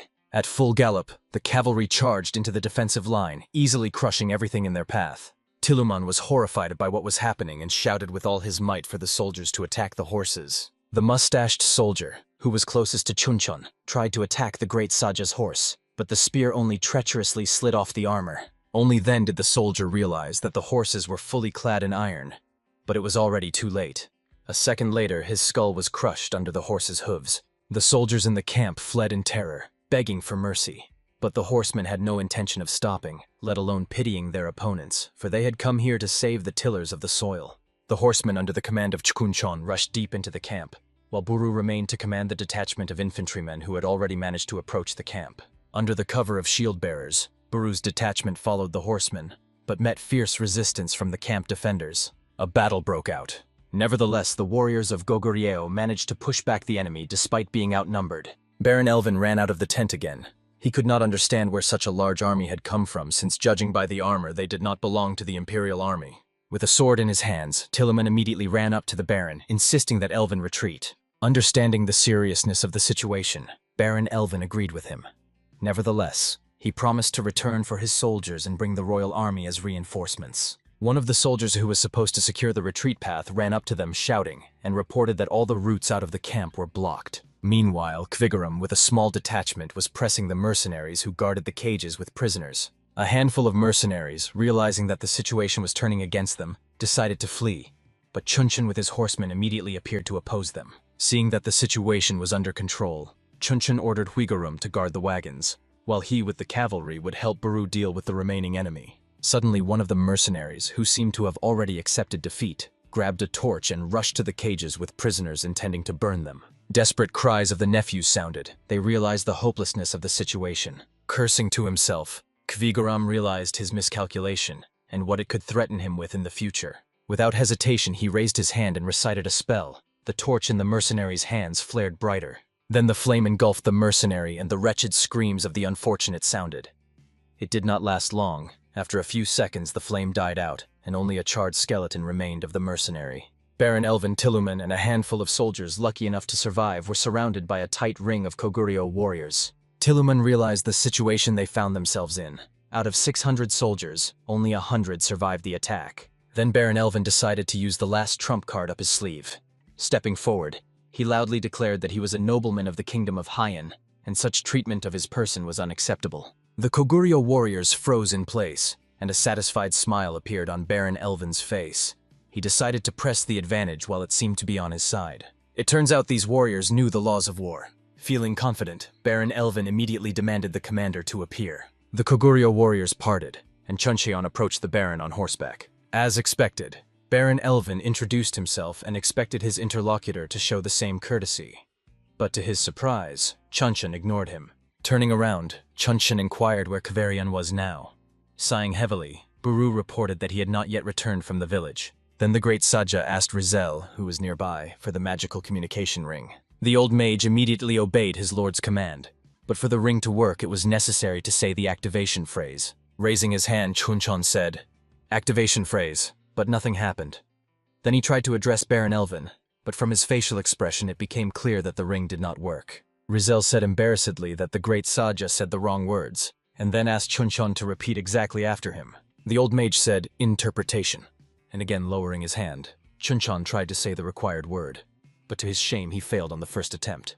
The outcome of the battle was already decided, so Tuluman asked the Baron for permission to take the situation into his own hands. Elvin looked at his knight with interest. Could he have a better plan? Bowing his head, Tuluman immediately explained the essence of his plan, and a satisfied smile appeared on Baron Elvin's face. Meanwhile, Rizel reminded again that Chuncheon must repeat the word exactly. Finally, the great Saja managed to say the word interpretation, and the ring immediately glowed pale blue.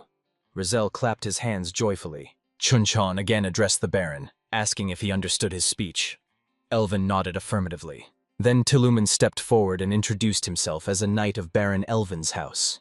In turn, Chuncheon declared that he was a messenger of the great Goguryeo Empire. The last words made Tuluman think. There was no country with a similar name on this continent, yet they dared to call themselves an empire. Of course, Chuncheon assumed that since Tuluman stepped forward, he wished to continue the battle. But the outcome of the further battle was already clear to Tuluman, so he asked Chuncheon to duel him. At first, the great Saja hesitated, but then he accepted the challenge after all, since before him stood a knight. Tuluman thanked Chuncheon for the honor. Baron Elvin's face spread into a satisfied smile. It turned out Tuluman was right, and the Empire's envoy accepted the challenge. The Baron had no doubt about Tuluman's victory, as he was a renowned swordsman. He also hoped to turn the tide of the battle by taking Chuncheon hostage. Dismounting, Chuncheon passed unhindered through the ring of knights protecting Baron Elvin. Roaring fiercely, Tuluman drew his sword, and its blade immediately was engulfed in a bright glow. Rizel even opened his mouth in surprise, for it was an aura. What was a man with the rank of royal guard doing in such a wilderness? Chuncheon also drew his blade and urged Tuluman to attack, while Rizel advised dodging the attacks, since the opponent possessed an aura. But it was already too late. Tuluman raised his blade and rushed into the attack, intending to end the fight with a single strike. Chuncheon managed to react. There was a clang of metal, and Tuluman's sword split in half. Tuluman stared in horror at what was formerly called a sword. He could not understand how this could have happened.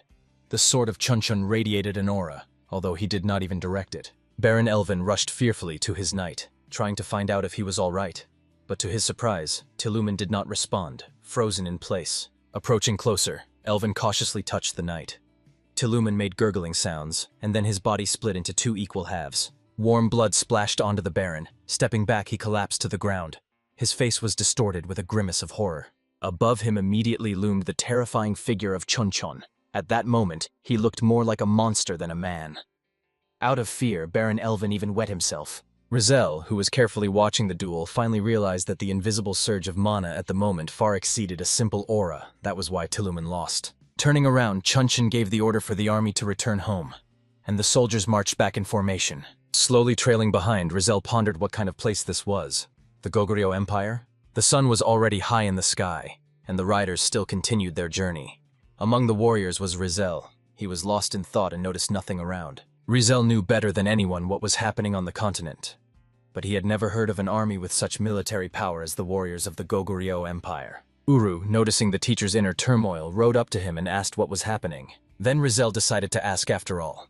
From where exactly did the Goguryeo troops come to the continent? Uru did not quite understand the essence of the question, since it was obvious that they came from the Goguryeo Empire. But Rizel meant something slightly different. He was more interested in exactly where the empire was located. Here Uru pondered. They had just been sailing on the ship for 3 days, that's all.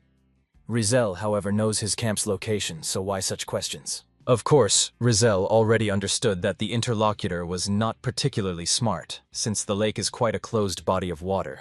So how did they sail for 3 days? This question stunned Uru, so he had to explain in detail how they broke through the raging sea. Hearing the story, Rizel was amazed at how the warriors could get caught in a storm and end up in the lake of the Laganza Mountains, yet he still had some suspicions. Finally, the horsemen reached the fortress gates, and one of the warriors, announcing the arrival of the great Saji, immediately demanded the guards to open the gates. When the gates were already open and the procession was ready to enter the protected territory, a cry suddenly came from the forest, growing louder and louder. The source of such a loud sound turned out to be Kvaerion, who, bursting out of the forest, rushed towards Jinchon.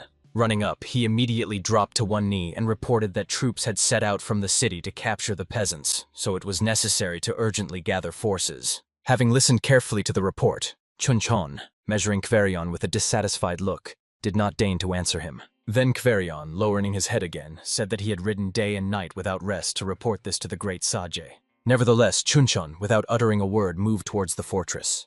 Kvaerion, not understanding, remained watching him go. Buru immediately drove up to him and explained that they had just returned after killing all the enemies, so Kvaerion was late with the report. Buru also advised Kvaerion to change clothes, as he looked extremely miserable. The sun was already setting when Kvaerion appeared before Jinchon and reported everything that had happened to him during that time. How he bravely killed all the pursuers and then managed to escape from 1,000 orcs who were chasing him. Nevertheless, Jinchon was not impressed by the story. Kvaerion simply threw away everything he had bought with the money earned from selling the skins they had collected for months, and just ran away. Only now did Kvaerion fully realize how his feet looked from the outside, and began quietly cursing Baron Elvin, because of whom he got into such trouble. Hearing the Baron's name, Jinchon ordered Huigaram to immediately bring the prisoner. A few minutes later, 2 guards brought Baron Elvin. He looked miserable, his hands were tied, and his nightshirt still smelled of urine. Despite his situation, Baron Elvin immediately stated that a nobleman of the kingdom should not be treated this way. According to international law, he must be treated according to his status. Then Jinchon gave a meaningful look to the old mage as if asking if this was true. And Rizel immediately nodded, confirming every word of the Baron. Since decorum demanded it, Jinchon nevertheless decided to give Baron Elvin a worthy reception. As ransom, the Baron offered 1,000 gold coins. Moreover, he could ask the king to grant independence to this region. The proposal made this great Saju think, because they really needed a place where they could settle down. So the phrase about independence sounded very timely. Moreover, Baron Elvin understood that the army of the Koguryo Empire had not yet sworn allegiance to anyone, so he was ready to take them under his command. Hearing this, Buru and Uru immediately drew their weapons, intending to behead the insolent who dared to defy their ruler. But Jinchon quickly tempered their ardor, strictly ordering them not to dare be rude to Baron Elvin. Reluctantly, the brothers still had to obey. Jinchon immediately returned to the Baron's proposal. Alvin also promised to ensure them the best reception. And then the great Saja pondered, while Baron Elvin began to rejoice mentally, for if he played everything correctly, he would not only get out of here, but also receive elite troops. Finally, after thinking everything over carefully, Jinchon apologized to Baron Elvin for the inconvenience caused and ordered the guards to release him immediately. Rubbing his numb hands quite a bit, Baron Elvin said that for a talent like Jinchon, he was ready to endure even greater troubles. The great Saja thanked the Baron again for his boundless generosity. But, as it seemed to him, there was still one more problem.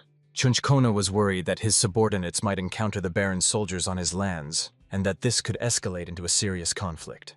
But Baron Elvin assured that it was not a problem, since now only the guard remained on his territory. Moreover, he personally commands it, so no problems should arise. Jinchon was also worried about the provisions, because the large number of warriors could cause problems with them. But even this the Baron did not consider a problem, for his estate had enough supplies to support an army for more than half a year. Satisfied with the answers, Jinchon thanked Baron Elvin once again and suggested he rest. When the formalities were over, Jinchon ordered the guards to remove the communication ring from the Baron's neck. As soon as the guards carried out the order, and the Baron could no longer understand what those around him were saying, the great Saja ordered Elvin to be taken to the captive peasants. The guards nodded affirmatively, and immediately escorted Baron Elvin out the door. As soon as the order was executed, Rizel immediately asked why Jinchon acted this way, since the Baron would surely be beaten to death there. Smiling quite contentedly, the great Saja replied that if Baron Elvin died, then that was his fate. Then he ordered Huigaram to gather the army. The day after tomorrow morning they would set out. He only nodded affirmatively. Rizel did not quite understand why Jinchon needed soldiers, since there were almost no troops left on the Baron's territory. A malicious smile ran across Jinchon's face. In fact, he wanted Kvaerion to return the principal amount in interest for the lost cart. Moreover, since there were almost no troops left on the Baron's territory, they had a chance to make a good profit, because the most fun in war is looting. When the cage door slammed shut, Baron Elvin was beside himself with anger. How dare these ragamuffins treat their future lord this way? The guards, not deigning to answer the Baron, withdrew. Then the Baron supposed that perhaps it was some kind of mistake. But realizing the harsh reality, Baron Elvin kicked the wooden bars of the cage in frustration. Do these savages even understand how things are done? Looking around, the Baron finally realized that he was not alone in the dungeon. A couple of dozen eyes cast an unfriendly glance at Elvin. These were the very plowmen whom Alvin had personally captured not long ago, the irony being that the Baron himself ended up in captivity. The prisoners did not react at all to the Baron's appearance. Only their gaze revealed all the hatred that the people felt towards Elvin. A stocky blond man took out a wineskin and was about to properly quench his thirst, but Elvin immediately demanded the wineskin for himself. The man did not utter a word and looked contemptuously at Baron Elvin, but did not move from his place. The Baron was annoyed by the peasant's stupidity. Sighing heavily, Alvin approached the fair-haired man and with a kick sharply knocked the wineskin out of his hands. From the unexpected blow, the man staggered and fell to the ground, and Alvin, without wasting time, began to brutally beat the poor fellow with his feet. The blond man tried to defend himself from the blows as best he could and kept begging for mercy, but the Baron was deaf to his pleas. Theodore could no longer watch the beating and was about to rush to help the fair-haired man, but Simon sharply stopped his friend, reminding him that the guards would kill them if Baron Elvin got hurt. Before Theodore's eyes, scenes of the recent horror that the Baron and his men had wrought in his village surfaced. Isn't Simon and the others at all angered that even in such a situation Baron Elvin allows himself to behave this way? Although the others present were ashamed, they could do nothing, so they could only silently observe what was happening. Finally finishing this beating, Baron Elvin laughed heartily. Even now he was above all these nobodies. Theodore was not satisfied with this state of affairs. Breaking free from Simon's grasp, he jumped at the Baron and struck him in the face. From surprise and audacity, Baron Elvin did not manage to defend himself.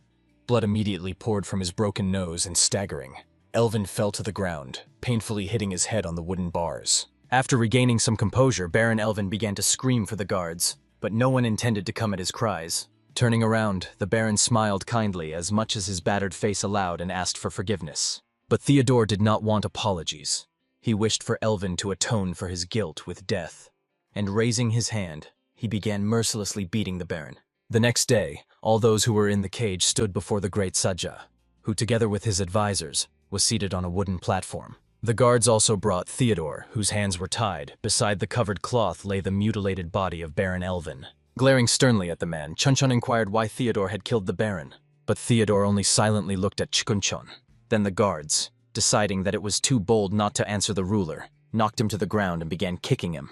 When the guards finished, Jinchon repeated his question again, to which Theodore replied that he simply destroyed the enemy. This answer pleased Jinchon, and a satisfied smile lit up his face, for revenge is the right of every person. Then he asked everyone who was in the cage who among them had raised a hand against Baron Elvin. Theodore cried out in despair that only he was involved in the death of Baron Elvin. All the others tried to stop him. That was enough for Jinchon. The guards immediately grabbed Theodore and dragged him away. Buru immediately followed them. The great Saja, smiling, said that the life of one nobleman is worth more than the lives of 10 parasites, and that is exactly what the prisoners are. Therefore, Jinchon offered the other 9 parasites to die voluntarily, and the rest he would turn into slaves. Although the great Saja offered life to all the others in exchange for 9 sacrifices, no one volunteered. Suddenly Simon rose from his knees and, despite his family's protests, asked if it was really impossible to manage with only them. But Jinchon firmly decided that there must be 9 sacrifices. When the guards were taking Simon away, he turned to the great Saja. He hoped that even if the required number was not reached, his family would still be spared. When Simon disappeared from sight, Jinchon again addressed the crowd. There were still 8 people left. One by one, the men stood up and offered themselves as victims. But when there were still 4 volunteers to be gathered, the crowd suddenly fell silent. No one else wanted to die. People shamefully hid their eyes. They were ashamed of their weakness.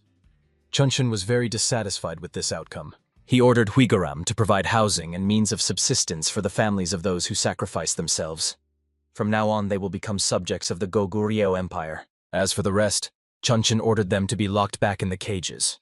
Every single one of them is now a slave. Finally coming to his senses, Theodore, not fully understanding what was happening at all, tried to get up, but a sharp pain below his back made him lie down again. Looking around, Theodore noticed Varon sitting near his bunk and tried to find out from him what was going on. Varon, smiling, explained that it was all a test. Everyone who volunteered to sacrifice themselves became people of the Goguryeo Empire along with their families, while the rest became slaves. Theodore was extremely surprised by this turn of fate, as he was sure he had died. After all, the pain he felt before losing consciousness was real. It seems Jinchon never intended to kill anyone, but only wanted to check if there was even a drop of will in the peasants. However, to make everything look real, Buru gave each of the victims a jab with the axe blade in the butt. The next day, Buru and Sarah, sitting on a stone, watched as the slaves, under the guard's supervision, worked the field. Suddenly, Sarah decided to ask why these people decided to become slaves. At first, Buru thought, then answered that the most important thing for a person is the ability to wield a sword. These people refused to take up arms, that is why they became slaves. After all, if a person cannot sacrifice themselves in peacetime, nothing will change when the enemy attacks. Once Burr asked a similar question to the great sage, to which Jinchon replied that anyone can survive, but not everyone can enjoy freedom. Even wild animals understand what freedom is, and are ready to do anything for it. Therefore, people must always remember why they take the sword in their hands. Just like that, without a reason, it is impossible to become strong. To protect one's freedom, a person must take up the sword, but for that, he must understand freedom. The ghostly cavalry galloped briskly through the forest under the cover of night. Suddenly, an order to stop was heard, and everyone immediately froze in place as one. Rizel, who was also among the horsemen, decided to take the opportunity to rest. After all, the cavalry had covered in 3 days the distance that usually took a week. Suddenly, the approaching Uru reported that Rizel was being called by the great Saja. The old mage immediately jumped off his horse and followed the general. Passing through the forest thicket, Rizel was very surprised to find Jinchon standing at the edge of the cliff. Without turning around, the great Saja asked if Rizel understands that the warriors of the Goguryeo Empire and the local people are different. Of course, Rizel was aware of this, for despite his deep knowledge, no empire of Goguryeo existed in the world known to him. The answer greatly surprised and disappointed Jinchon. Rizel had also heard nothing about the states of Baekje, Silla, Paedal, or Huan, nor about the Tang dynasty. Where had they ended up then? Then Rizel reported that they were on the continent of Haiyan, and ventured to suggest that Jinchon with the soldiers had crossed the interdimensional barrier and ended up in a completely different world. 10,000 years ago, the ancient dragon Besvard traveled the world and marked the coordinates of all the places he visited. There was a spell called teleportation that allowed movement through space between these coordinates. However, the mentioned Jinchon states were not at any of the coordinates, so Rizel assumed that they came from another dimension. The great Saju was very interested in this ancient dragon, how he could prove that he had been everywhere, and why Rizel believed it so blindly. Then Rizel explained that dragons are an ancient great race, which no army in the world can approach. Smiling, Jinchon pointed to the emblem on his chest. It depicted the raven Samjoko, a divine beast that fed on dragons. Passing by, the great Saja advised Rizel to no longer fear strange lizards, for he was the one who would crush them. Going out to his soldiers, who humbly awaited the return of their leader, Jinchon finally realized that they would not return back. A scout squad led by Kaverion skillfully crossed the distance to the fortress gates. Helping each other up, the soldiers managed to climb the wall, and then quickly and quietly approached 2 guards, who did not even notice their appearance. The first guard died quickly. The blade passed through so that the unfortunate man could not even scream. Kaverion quickly covered the second guard's mouth, putting a finger to his lips to signal that the guard must not make a sound if he wanted to stay alive. The guard nodded affirmatively. Kaverion promised to leave the guard and even fulfill any of his wishes if he honestly answered how many guards were on the territory. As soon as Kaverion withdrew his hand, the guard immediately reported that there were 12 guards in total and another 5 in reserve in the building behind the wall. Satisfied with the answer, Kaverion inquired what the guard wanted. Embarrassed and hesitating, the guard asked for mercy. But after a moment's thought, he asked for some money and a horse to get away from here. Kaverion agreed without a shadow of doubt, and a joyful smile lit up the guard's face. He could hardly believe his luck. But the smile immediately disappeared when Kverion's blade pierced the guard's chest. A light signal was sent from the fortress wall to the horsemen hiding in the forest thicket. Seeing the signal, Jinchon ordered to move quietly and quickly. They planned to attack only Baron Elvin's estate. Touching ordinary people was forbidden. Kverion's reconnaissance squad quickly dealt with all the guards on the fortress wall and raised the grate. Therefore, the horsemen infiltrated the late Baron Elvin's estate without any problems. Jinchon praised Kverion and his squad and gave the order to move to the next gate. The soldiers immediately rushed to carry out the order. As soon as Kverion and his men disappeared from sight, Jinchon divided the horsemen into squads, which were to disperse and move toward the castle. If the squad suddenly encounters a patrol, Eliminate on the spot without unnecessary talk. As soon as the squads reach their positions and hear the signal horn, the assault on the estate can begin. As soon as the orders were given, the horsemen moved towards the castle, trying not to make unnecessary noise. Meanwhile, Rizal, together with a small detachment by order of Jinchon, remained in the forest until the battle ended. His task was to determine what among all the loot had the greatest value, for Jinchon had stormed the estate solely for profit. Moreover, Rizal needed to find books and maps that would help Jinchon and his people survive in these lands. Sitting by the campfire and thoughtfully gazing into the flames, Rizal came to the conclusion that Jinchon had indeed decided to settle in these parts. Suddenly, a strange sound resembling the whistle of a released arrow was heard. At first, Rizal and the other soldiers thought it was the signal to start the assault. But suddenly, Rizal's eyes widened with horror when he finally realized what was the source of that sound. Without unnecessary explanation, he sharply dashed to the horses, simultaneously ordering the soldiers to immediately move out to the castle. Of course, the soldiers did not understand why there was such a rush all of a sudden, but they did not contradict or stop the mage. Untying the horse, Rizal scolded himself for his carelessness. He could not have imagined that there was a liaison mage in the castle. The soldier nearby tried to calm the old mage, assuring that they would deal with the mage before he delivered the message. But Rizal was clearly not satisfied with such a turn of events. Mounting his horse, he galloped with all his might towards the estate. Soldiers hurriedly began saddling their horses. Of course, Rizal understood perfectly well that it was necessary to stop the mage before the news reached the capital. Otherwise, no one would leave here alive. The phantom cavalry, led by Jinchon, still managed to break through the main gates of the castle and burst into the adjacent territory. But a unit of spearmen immediately came out to meet the cavalry, and a fierce battle ensued. The defenders, caught off guard, defended themselves as best they could, but the numerical advantage was not on their side. The cavalry was ordered to kill everyone who offered any resistance. No one was to escape. Fierce battles raged throughout the territory adjacent to the castle, the ranks of spearmen melting before their eyes. As soon as the Goguryeo warriors managed to break through to the castle, Jinchon ordered Uru to infiltrate inside and clear the estate. A small detachment led by Uru, having broken down the main doors, entered the estate. Uru promised that if anyone managed to leave the estate alive, he would personally tear off the head of the offender. The soldiers immediately dispersed, while Uru, accompanied by 2 knights, decided to first inspect the basement, as something interesting could usually be hidden there. Carefully descending the spiral staircase, Uru suddenly heard a strange sound, and with a gesture ordered the 2 soldiers to stop. Pressing his ear to the wall, he began to listen to the suspicious sound. It was clearly a human voice, so Uru, drawing his bowstring, signaled the soldiers to continue their descent, expecting an ambush at every step. Finally, having descended downstairs, Uru carefully peered around the corner and discovered a strange-looking man, most likely the local jailer. Without much thought, Uru fired a shot. Moans were heard, followed by a dull thud. Since the dungeon was quite dark, Uru ordered to find a torch.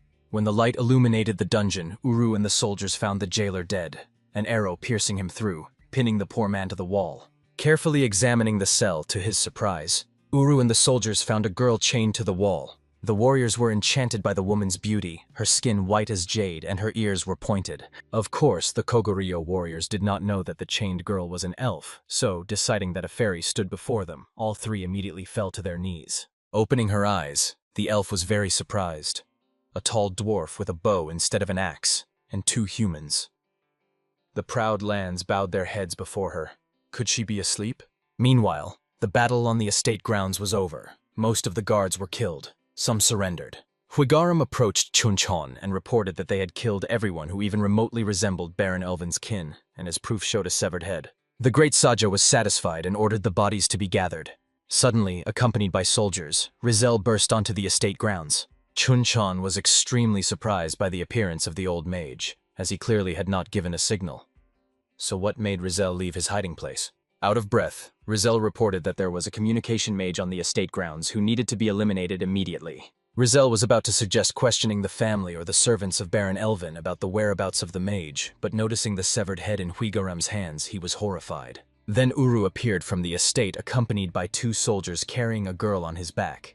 Running up to Jinchon, he reported that they had managed to save the fairy. Of course, Jinchon was already informed about the elves, but how did Uru manage to find the elf in Baron Elvin's estate? Rizal was about to explain to Uru that the figure behind him was not a human and certainly not a fairy. But Jinchon stopped him, noticing some movement on one of the towers. Rizal's eyes widened in horror. It was a communication mage who had already begun gathering energy. The communication spell acted like a magical beacon. The capital would instantly learn of their appearance, and judging by the mana, the mage could no longer be stopped. Jinchon smiled at Uru, and he understood everything without unnecessary words. Carefully lowering the bewildered elf to the ground, Uru took careful aim. But Rizel objected that it was impossible to hit from such a distance. Even an elf could not manage that, so the only option was to run. Nevertheless, Uru ignored the old mage's remark and after taking careful aim, fired. To everyone's surprise, the mana disappeared after a second, and the communication mage fell like a stone. The soldiers, urged on by Uru, actively carried the loot into the inner courtyard.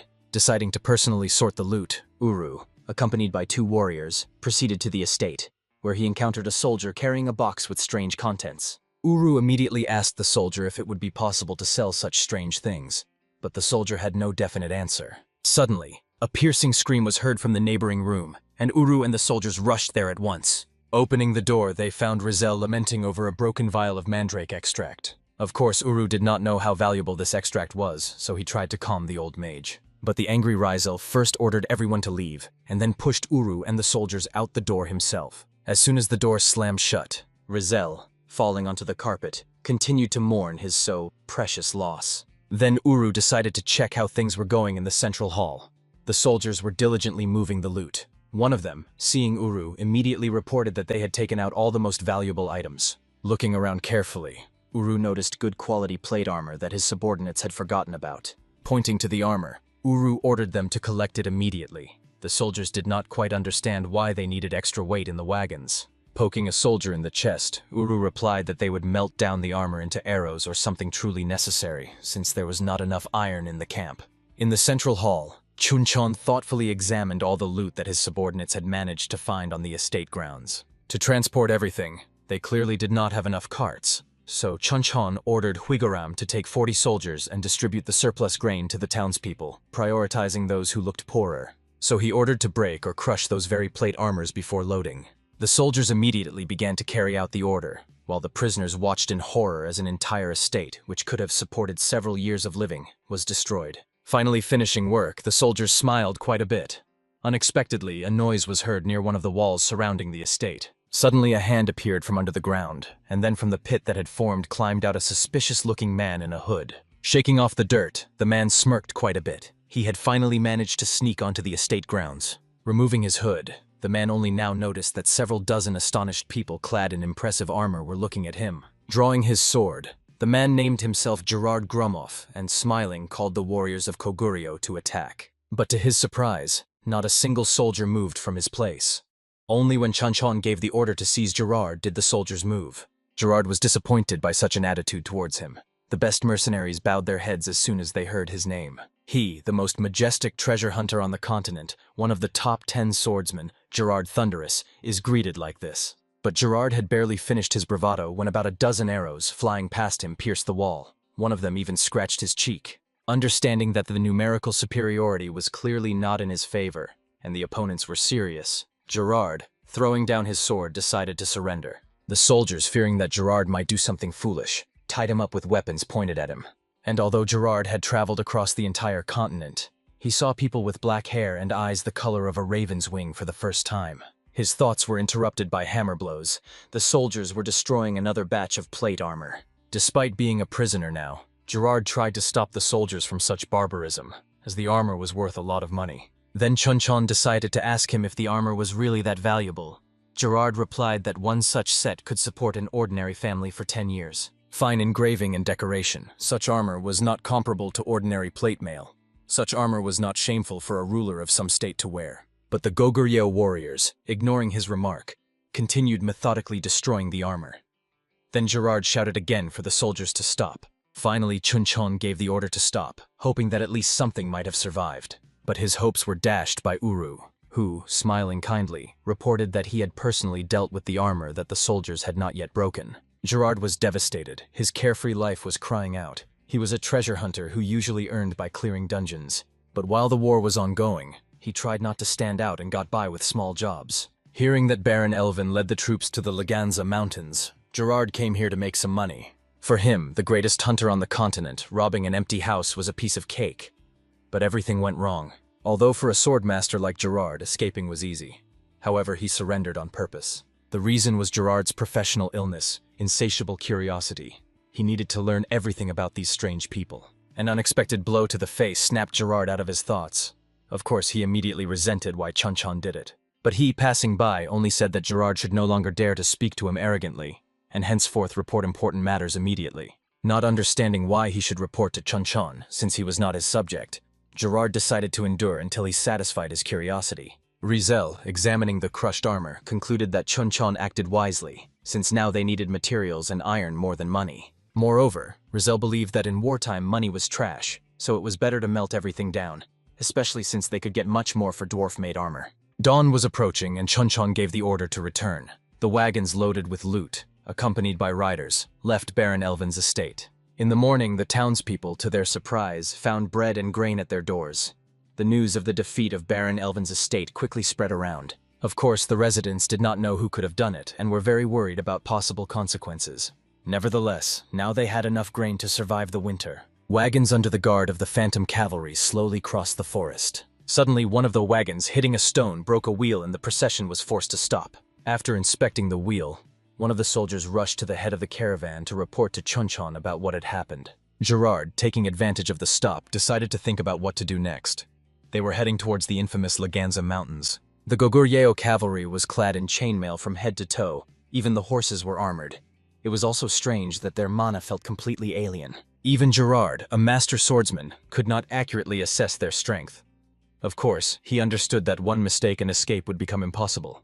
But worrying about trifles was not his style. Despite the threats of the guards, Gerard rose from his knees, performed a somersault, broke the wooden bars of the cage, and was free. An alarm was instantly raised, and as soon as Gerard's feet touched the ground, several warriors already aimed their bows at him. Nevertheless, he was not inclined to give up so easily. Skillfully dodging the shots, he rushed to the nearest wagon loaded with loot. It was in this wagon that his travel bag was located. Quickly rummaging through it, Gerard took out a communication bracelet and uttering the activation phrase, he finally understood what the Goguryeo soldiers were saying. Hwigaram, who had managed to run to the noise, immediately ordered the other prisoners to calm down, dismount, and seize Gerard. Hwigaram's goal was to prevent Gerard from seizing a weapon. But to his surprise, Gerard again plunged his hand into the bag and pulled out his sword. The warriors were confused. How could such a huge sword fit into a small bag? Jumping off the cart, Gerard took a fighting stance, deciding it was time to run. Rushing forward, Gerard attacked Hwigaram, hoping that the heavy armor would slow him down. But to his surprise, Hwigaram easily parried the strike and Gerard had to retreat. Then, changing strategy, Gerard decided to test what the ordinary soldiers were capable of. After all, a commander remains a commander, and counting on an easy victory on his part was reckless. He attacked again, but this time at the last moment Gerard changed the blade's trajectory and attacked the soldier to the left of Hwigaram.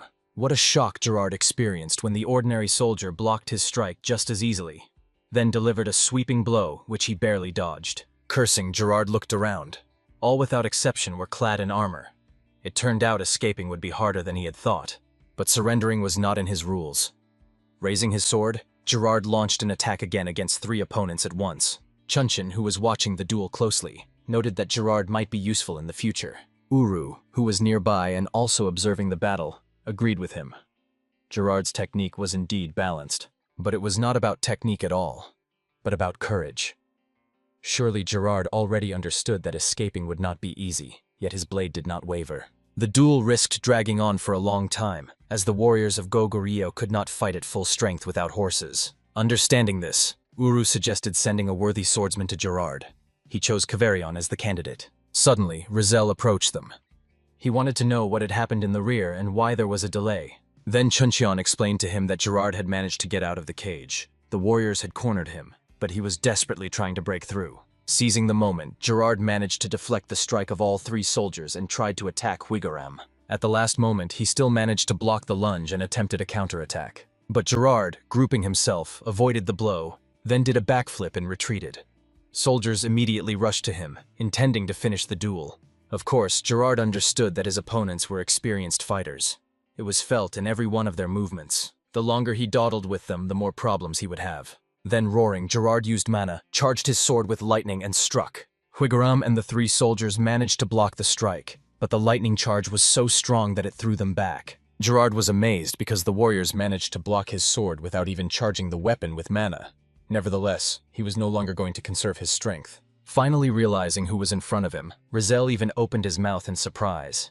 After all, it was Gerard Thunder, ranked among the top 10 swordsmen on the continent, and the only swordmaster among the free knights. The soldiers tried to stop Gerard, but he scattered them like kittens, managed to knock one to the ground, and was already raising his sword to deliver a deadly blow. But an unexpected strike from the side, which Gerard still managed to block, pushed him back. He did not understand what was happening. How could someone stop his two-handed sword? Before him appeared Kveron, introducing himself and wishing to fight Gerard one-on-one. Then Gerard summoned lightning again, but Kveron did not even raise an eyebrow, although the soldiers behind immediately grabbed their swords. Gerard was furious. Could the opponent not take him seriously? Anger gave him strength. The lightning covering his sword grew brighter, and the ground beneath his feet sank. Kveron was pleased. So this is the true aura of the sword. But Gerard did not understand what aura was being referred to. Nevertheless, Gerard was not going to dwell on this for long and immediately rushed into attack. Shifting his weight onto his left leg, Kveron prepared to attack. And when Gerard was already ready to strike, Kveron swung and made a counter-thrust. Miraculously, Gerard managed to fold and avoid the blow. Retreating, he tried to strike from behind, but Kveron managed to parry the thrust. Despite all the power Gerard possessed, the blow was so strong that it threw him backward. Kveron, however, did not move from his place. Smiling, he turned around. It seemed he was about to leave. Of course, Gerard immediately protested. What did this all mean? How dare the opponent ignore him when they had just begun the duel? But Kveron did not even think of retreating. Catching the sword and taking a combat stance, he began to concentrate. Gerard immediately felt changes in the air currents. Could it be that the enemy was going to use mana? Immediately raising his sword and summoning lightning again, Gerard prepared to attack. Suddenly, the air around him seemed to freeze. A second later, he was hit by a gust of wind. His sword broke in half, and a crash was heard behind him. Looking back, Gerard laughed hysterically. For several meters, the trees behind him had been cut down. Nevertheless, Gerard still expressed his respect for the opponent's skill. Kveron responded with mutual courtesy. Turning around, Gerard passed by Quigaram and the soldiers, cursing that this stunt had cost him too much. Passing by the cart with crushed armor, Gerard threw the remains of the sword there and returned back to the cage. Comfortably settled on the floor, he gave orders to move forward like a commander. But Jinchon was extremely displeased with the prisoner's behavior and ordered him to come out immediately. For the rest of the way, Gerard, cursing himself for his carelessness, ran behind tied to the cart. Under the cover of night, 3 soldiers carefully sneaked to the edge of the forest and began digging the ground with knives. One of them exclaimed joyfully and carefully pulled a small clay pot covered with cloth from the ground. Suddenly, a small shadow blocked the moonlight for the soldiers. Crying out in fear, the soldiers, without raising their heads, began to apologize. The soldiers already thought that the ugly business had been caught personally by Buru, which meant punishment was inevitable, but they were just taking leftover grain to make some alcohol. But righteous punishment did not follow. Then one of the soldiers took a risk and slowly raised his gaze. Instead of Buru, one of the stone brothers with a red beard named Galing looked at him in surprise. Taking a sip from this cup, Galing wiped his beard with his sleeve contentedly. The drink the soldiers offered him turned out to be not so bad. It resembled more of a stew, but it was quite easy to drink. The soldiers explained that they mistook Galing for Buru, which is why they were so frightened. Galing laughed good-naturedly. The soldiers were sneaking around so suspiciously that he and his comrades took them for enemies and decided to follow them. The soldiers still wanted to know if the local drink pleased Galing and his comrades. Of course, the drink was not bad, but after exchanging glances, the dwarves said in unison that they preferred beer more. The soldiers opened their mouths in surprise. They did not know what beer was, so they asked Galing to explain. The dwarves tried to explain as best they could, but the soldiers did not gain any clarity about the unknown drink. Then one of them sighed sadly and expressed a desire to try the strange drink someday. Galing immediately suggested to the soldiers to taste the beer. Since they were treated, they should also toast. Returning to the smithy and tasting the strange drink, the soldiers were impressed by its unparalleled taste. They had no doubt that the dwarves managed to brew such a delicacy, but they became curious about what exactly the beer was made from. Galing looked at the soldiers in surprise. The question seemed very simple to him, since everyone knows that beer is made from barley. Then it was the soldiers' turn to be surprised. Where did the dwarf get the barley? To which Galing, without hesitation, blurted out that they borrowed the barley from the warehouse. Before he could finish the sentence, Melvin and Trigon immediately shut his mouth. And then the soldiers realized why the porridge had stopped being served for several days. If the dwarves get caught, then they are all definitely doomed. This is not about collecting leftovers for cheap booze. This is serious. Nevertheless, Gallings assured the soldiers that he had everything under control.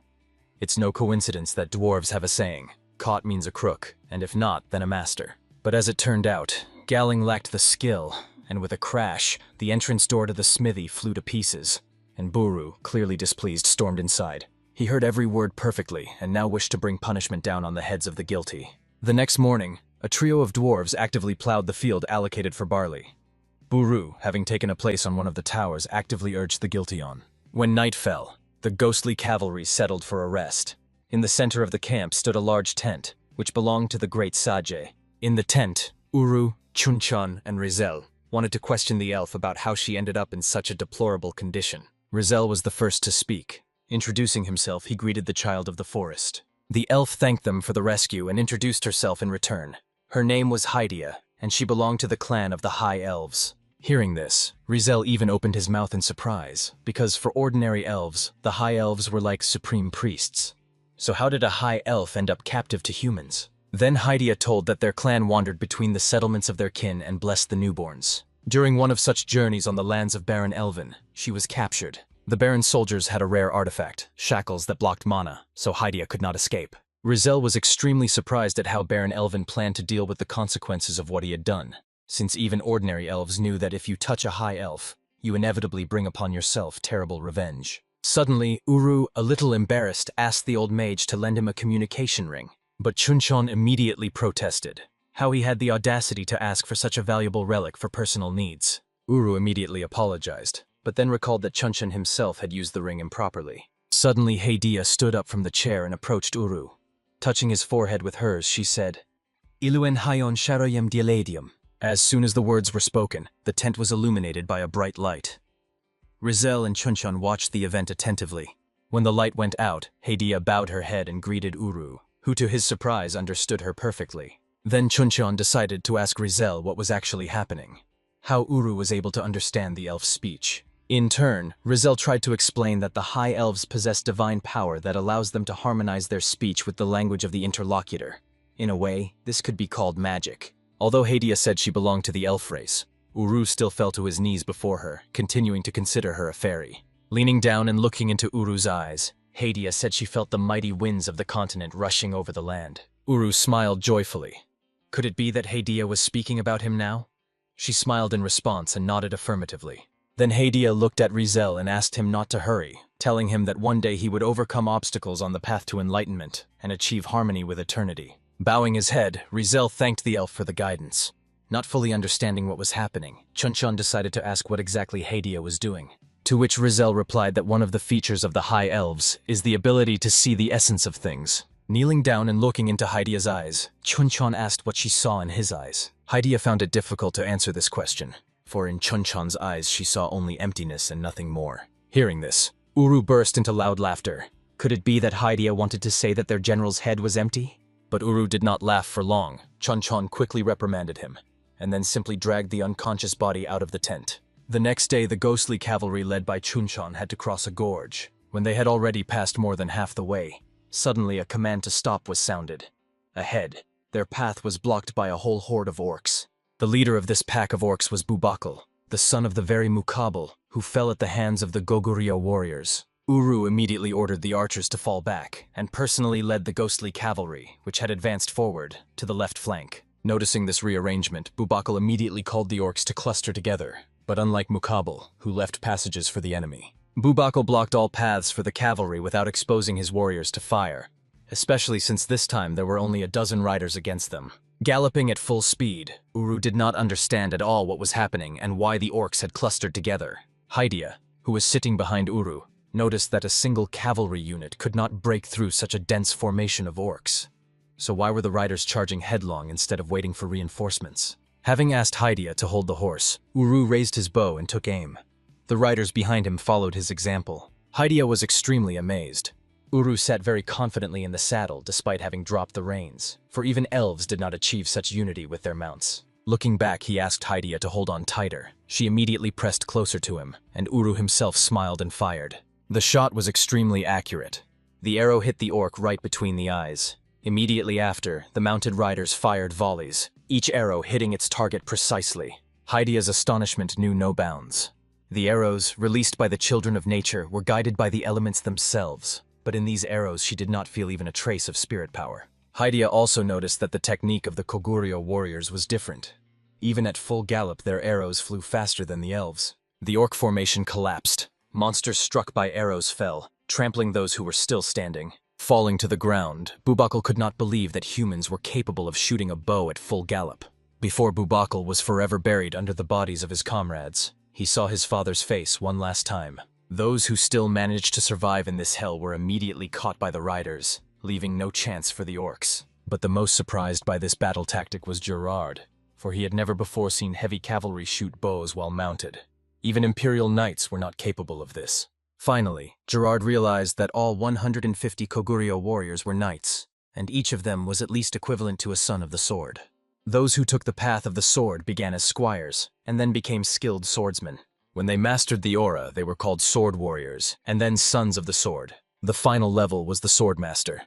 There were only 15 such people on the entire continent, including Gerard himself. That is why Gerard was so astonished, because even if you gathered all the sons of the sword on the continent, there would barely be 200 of them. Trailing behind the wagon, Gerard was lost in thought.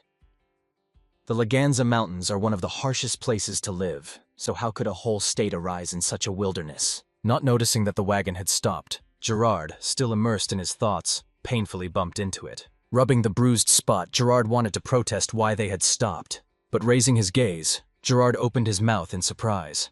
In the middle of the Laganza forest stood a fortress. A message about the arrival of the great Saji sounded, and the guards immediately opened the massive wooden gates. Entering the fortress grounds, Gerard was stunned. On both sides of the road for a long stretch stood soldiers fully clad in armor, as if they had come out to meet their leader. Buru bowed his head to greet Jinchon, who carefully inspected the surroundings and was pleased.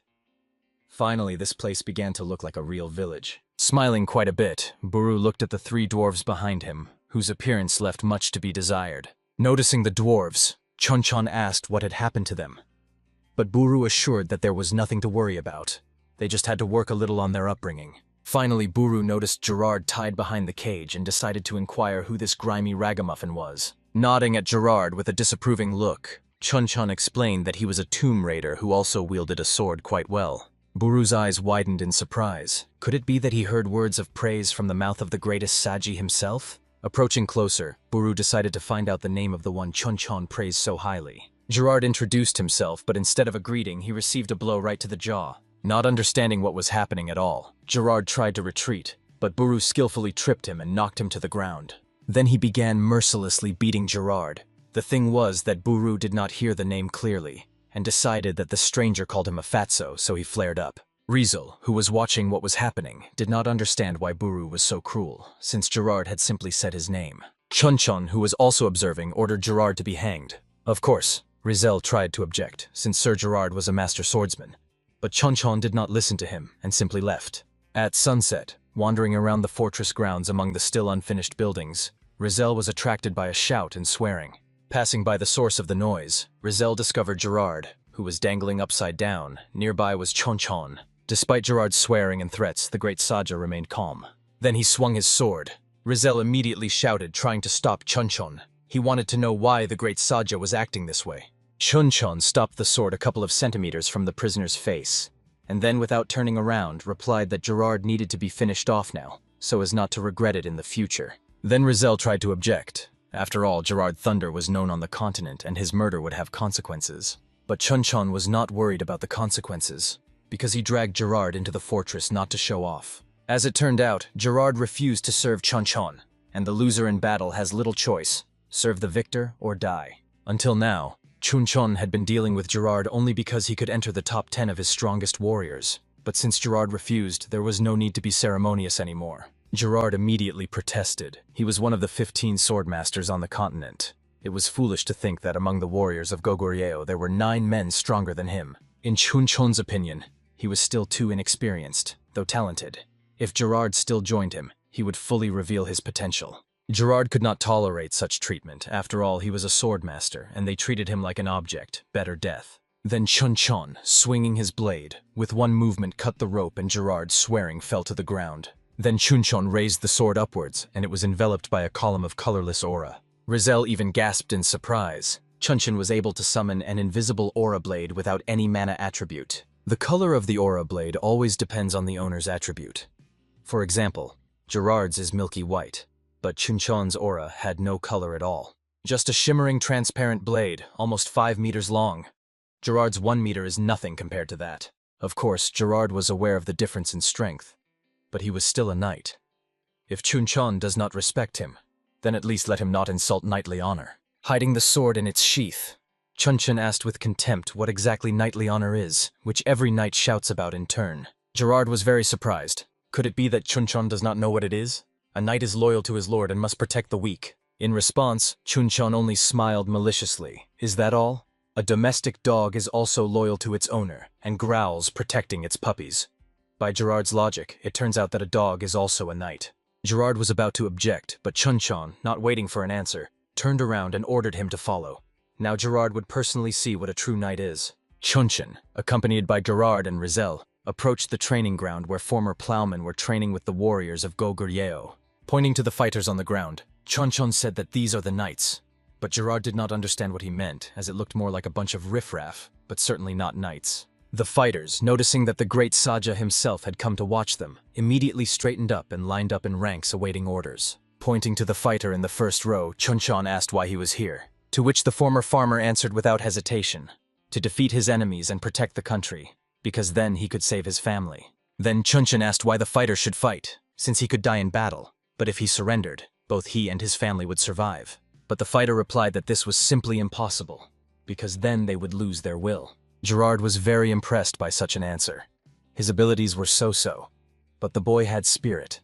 Nevertheless, anyone like that is trained at any knight academy. Of course, Jinchon agreed with him, but 3 months ago the people before them were simple farmers. If Gerard valued the empty title of knight so much, they would not keep it for him. But Jinchon asked him to remember one thing. Everyone takes up the sword for one reason, and the title of knight does not make this reason special. The people before him took up the sword to defend the country they built. Whether to stay or leave could only be decided by Gerard, however. Jinchon warned him that if he did leave the fortress, there would be no mercy at their next meeting. The next day, Gerard, walking around the district, kept thinking about yesterday's events. Suddenly, Gerard's attention was caught by children who, to his surprise, were practicing archery. As it turned out, the soldiers gave the children bows, but Gerard could not understand why exactly they did this. The answer turned out to be simply that the children wanted to protect their mother. And according to the soldiers' assurances, one must know how to fight to live freely, as they do now. Seriously looking at the boy, Gerard was about to scold him, but suddenly Rizal called out to him. The old mage wanted to talk, so he suggested taking a walk. Leisurely strolling around the surroundings, Gerard suddenly asked where the warriors of Goguryeo originally came from. Rizal did not know the exact answer, but could only assume that they are people just like everyone else. Only their way of life differs. Then Gerard pondered. What about order? The nobility wields the pen and the sword to rule over the commoners. If the commoners master both, who will suppress the rebellion, and how will the nobility survive? Then Rizal explained that the Goguryeo Empire highly values strength, yet their thoughts are clear. When Rizal asked Jinchon if he was not afraid of a rebellion by teaching commoners literacy and martial arts, Jinchon only smiled in response, saying it is simply necessary to ensure that there is no rebellion. If people do not know why they take up the sword, then they will never see victory. If they do not know what they are protecting and what the victory is for, such a victory is worthless. Therefore, people must know and be wise so that the ruler does not make mistakes in the future. Gerard immediately protested. He could not understand what this even meant. But Rizal replied that these are merely the thoughts of the man he calls his lord. Rulers have duty and responsibility, and if they make fools of the people, it will lead to the ruin of the ruler and the country. After a few days, Jinchon decided to inspect his possessions. Leisurely walking, he was immersed in thoughts about their future. Suddenly, Gerard appeared to meet him.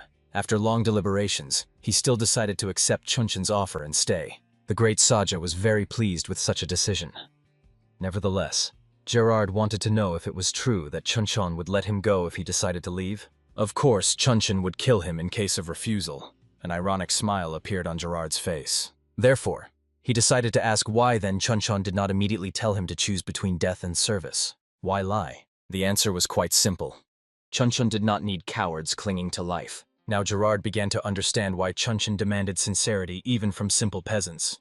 Nevertheless, he was curious to know how all this would end. Kneeling on one knee, Gerard Thunder, a free knight of the continent, swore loyalty to Jinchon before the heavens. With respect, Jinchon accepted his oath, asking to be killed if he strayed from the righteous path. Rising from his knees, Gerard departed. Unexpectedly, a vision of his near future appeared before him. He, clad in heavy armor, was at the head of a ghostly cavalry. Such a future pleased Gerard, and smiling, he continued on his way. Watching the departing knight, Jinchon exhaled with relief. Now, for some time, there was no need to worry about money, because now he had a specialist in dungeons with him. Standing on the pier, Jinchon, gazing into the night sky, recalled the words of Rizal and Huigaram. There was no way back, and Jinchon had to make a choice he believed he was not ready for. The next day, to the surprise of Huigaram and Mudon, the great Saja appeared in the meeting hall in full battle armor. Jinchon ordered them to immediately gather all generals of adjutant rank and above and not to forget to call Rizal and Gerard. Not understanding what was happening and why they were summoned so urgently to the meeting hall, Rizal and Gerard ran at full speed. It was not worth angering the Lord. Bursting into the meeting hall, they found an unusual scene. Jinchon sat at the head of the table, and on both sides, in full armor, stood the generals and senior military ranks of Goguryeo. Rizal and Gerard were impressed. Even at the Imperial Council, one would not see such precise discipline. The generals looked like privates before their lord. Casting a glance over those present, Jinchon asked if everyone was in place, to which Huigaram nodded affirmatively. Without unnecessary words, the servant brought out and placed a small wooden casket before Jinchon. As soon as the great Saja slightly opened the casket, everyone in the hall felt a colossal surge of power. The generals immediately stood at attention. Gerard also felt the tension but, like Rizal, had no idea what was going on at all. Carefully taking the banner from the chest, which was the source of unimaginable power, Jinchon descended and handed it to Huigaram. And while Huigaram was assembling the flagpole, Jinchon addressed his people. Now they had nowhere to return to, and retreat was not an option. That is why Jinchon made the difficult decision that here they would continue the history of Goguryeo. As soon as Huigaram hoisted the banner on the flagpole, the warriors immediately dropped to one knee as a sign of their loyalty to the empire. With their mouths open, Rizal and Gerard watched what was happening, wondering what this banner could mean.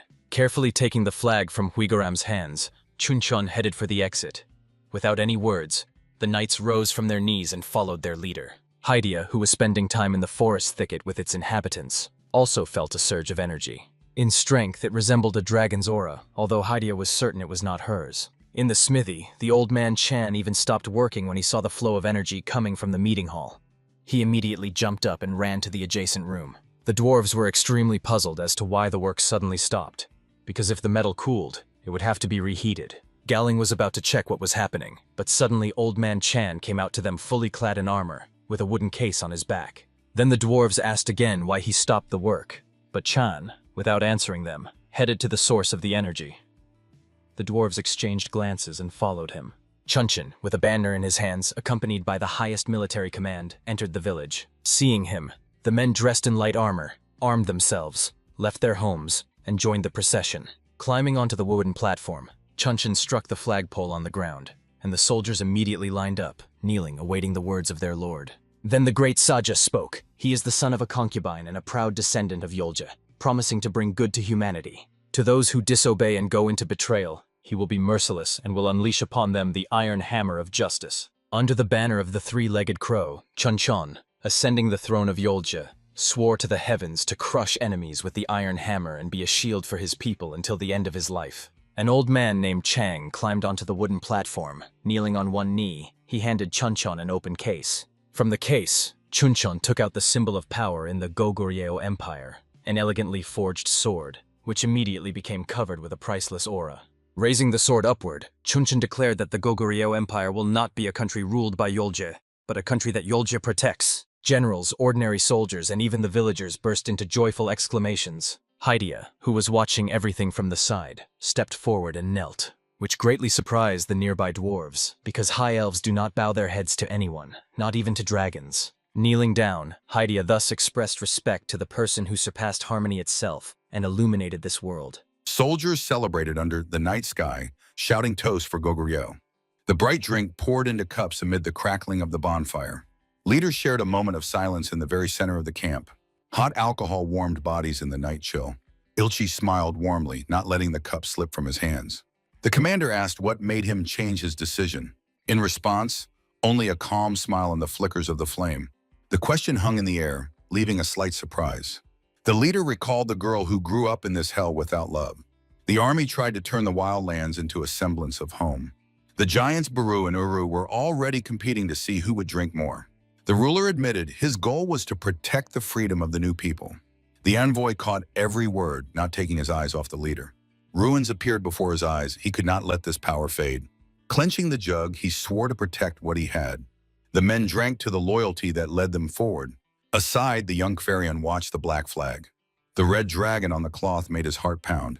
Gerard's rough voice interrupted his thoughts. The youth responded with an insult. The giant instantly flared with rage at the boy's audacity. He demanded to stop childish whims and behave like a warrior. Quarion clenched his teeth, barely holding back an angry scream. The calm liar intervened in the conflict, jug in hand. The youth rushed to him, seeking refuge from the tyrant. He begged to be protected from this crazy shorty. The liar could not believe his own ears at such a comparison. Quarion poked a finger at the huge Gerard, calling him small. The situation turned absurd, making the liar nervous. The giant lectured that discipline is the only way for young men. Gerard's aura darkened, becoming truly terrifying. Quarion burst into hysterical laughter, feeling no danger. The liar froze in cold sweat, realizing the consequences. A giant shadow covered the brave one, making him pale. One short roar made the liar fall face first into the dirt. The young man understood. This evening would be his last. Both culprits slammed their heads into the ground under the executioner's watch. The punishment was severe, standing on their heads until dawn. Gerard left, leaving them in a humiliating pose in the middle of the camp. Quarion cursed fate while his companions sighed philosophically. The dawn painted the mountains in violet shades. While the camp slept, the two punished still kept their balance. Exhausted bodies finally collapsed to their knees under the watch of the liar. Quarion's attempt to cheat ended with another blow. His belongings scattered on the ground along with the hiking bag. The young man froze, weakly sprawled on the grass. A strong hand forced him to immediately get back on his feet. The friends barely formed ranks, miraculously surviving the night. The leader passed by, giving short orders to march. The liar received a strict order to immediately return to the post. One was sobbing from a fence, another was crookedly smiling at his own foolishness. The ruler surveyed the possessions, dreaming of the greatness of Goguryeo. He explained the strategy to accumulate strength so as not to reveal himself prematurely. Quarion was amazed. The army already seemed invincible to him. The answer was firm. He was building an empire, not a sandcastle. The leader admitted the strength of the army alone would not be enough to hold the territories. Enemy reinforcements would easily crush their new conquests.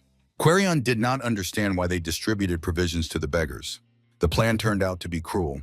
The nobles would seize food by force, breeding rage. The young man began to realize the scale of this strategic game. The dark-haired man confirmed he acted preemptively, provoking chaos. Peasants who lost everything were destined to hate the kingdom forever. The crowds of the destitute would inevitably come to their true savior. Thus was laid the foundation for the future liberation army. Quarion shuddered at the realization of how cynical his leader was. He only smiled, skillfully playing the role of a benefactor. The silver-haired man pulled on a glove, preparing for new discoveries. His gaze became sharp and full of excitement. The ruler desired to uncover the secret hidden beyond the horizon. The sun flooded the walls of the magnificent kingdom of Haitian. The golden-haired knight confidently strode toward the heart of the palace. The guards froze, allowing the warrior into the throne room.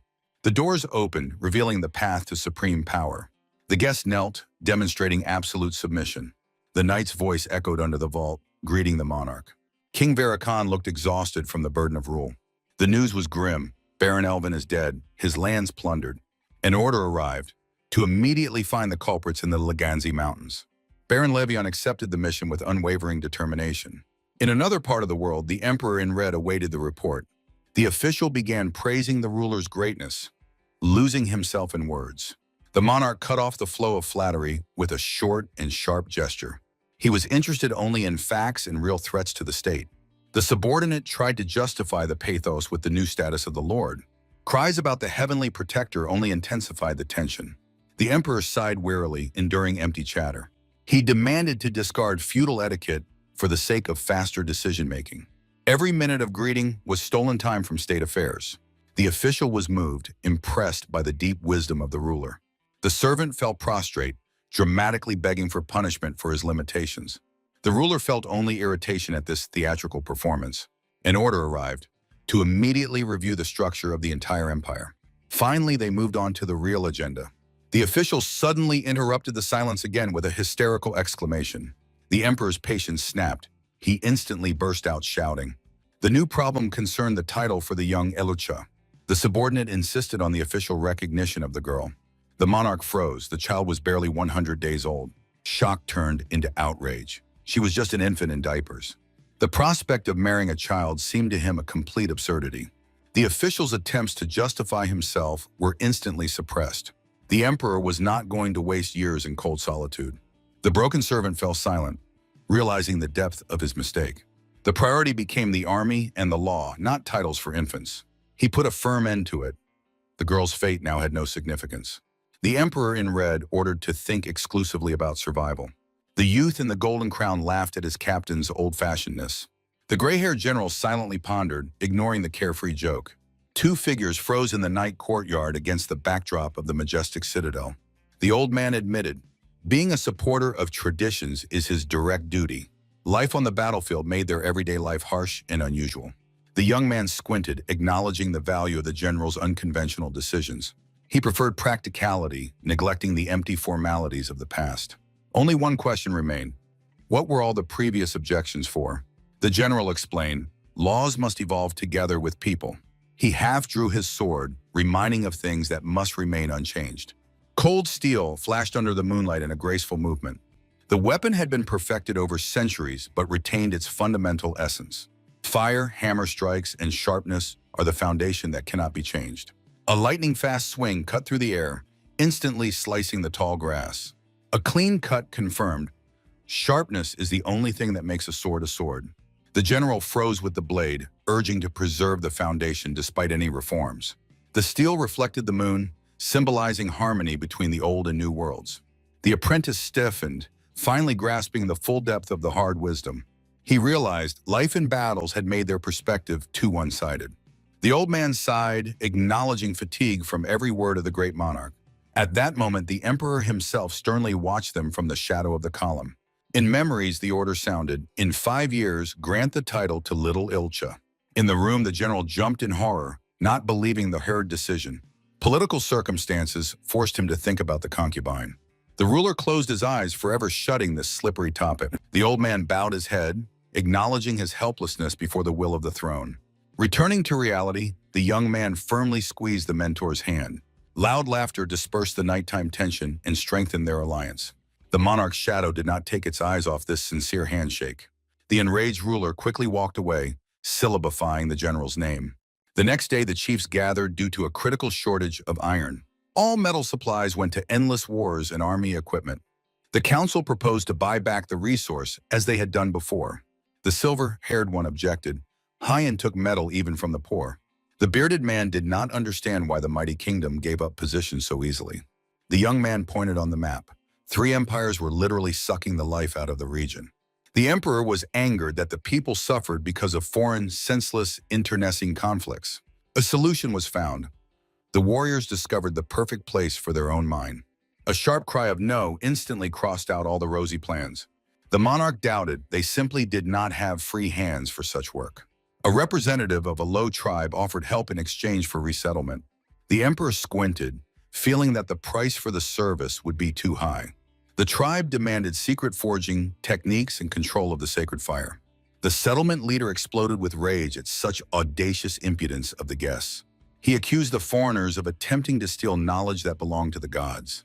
Despite the shouts, the bearded men declared these lands a new territory of Goguryeo. The emperor put forward a harsh counter-condition, mandatory tax payment. The giant froze in shock, not expecting such a turn from an ordinary person. The giant instantly went on the offensive, smashing everything in his path in bloody fury. The strike cut through the silence, marking the beginning of a bloody fight. The giant knocked the opponent down with one devastating swing. The fierce bearded man roared, accusing the young men of ungrateful rebellion. The aggressive crowd surrounded the fallen warrior, preparing for a massacre. The emperor and his retinue found themselves in the center of a hostile circle. Despite the danger, the monarch maintained icy calm before the enemies. He confidently declared that the future mine would provide them with all resources. Old Roselle warned, Ambitious dwarves would never agree to peace. The terrifying laughter of the leader drowned out pleas for mercy. Gerard felt the cold of death breathing down his neck. The emperor turned to the knight, preparing a special mission for him. In Gerard's eyes, hope for the long-awaited star time flared up. He fell to one knee, swearing to carry out any will of the ruler. The order sounded short and harsh. Loot.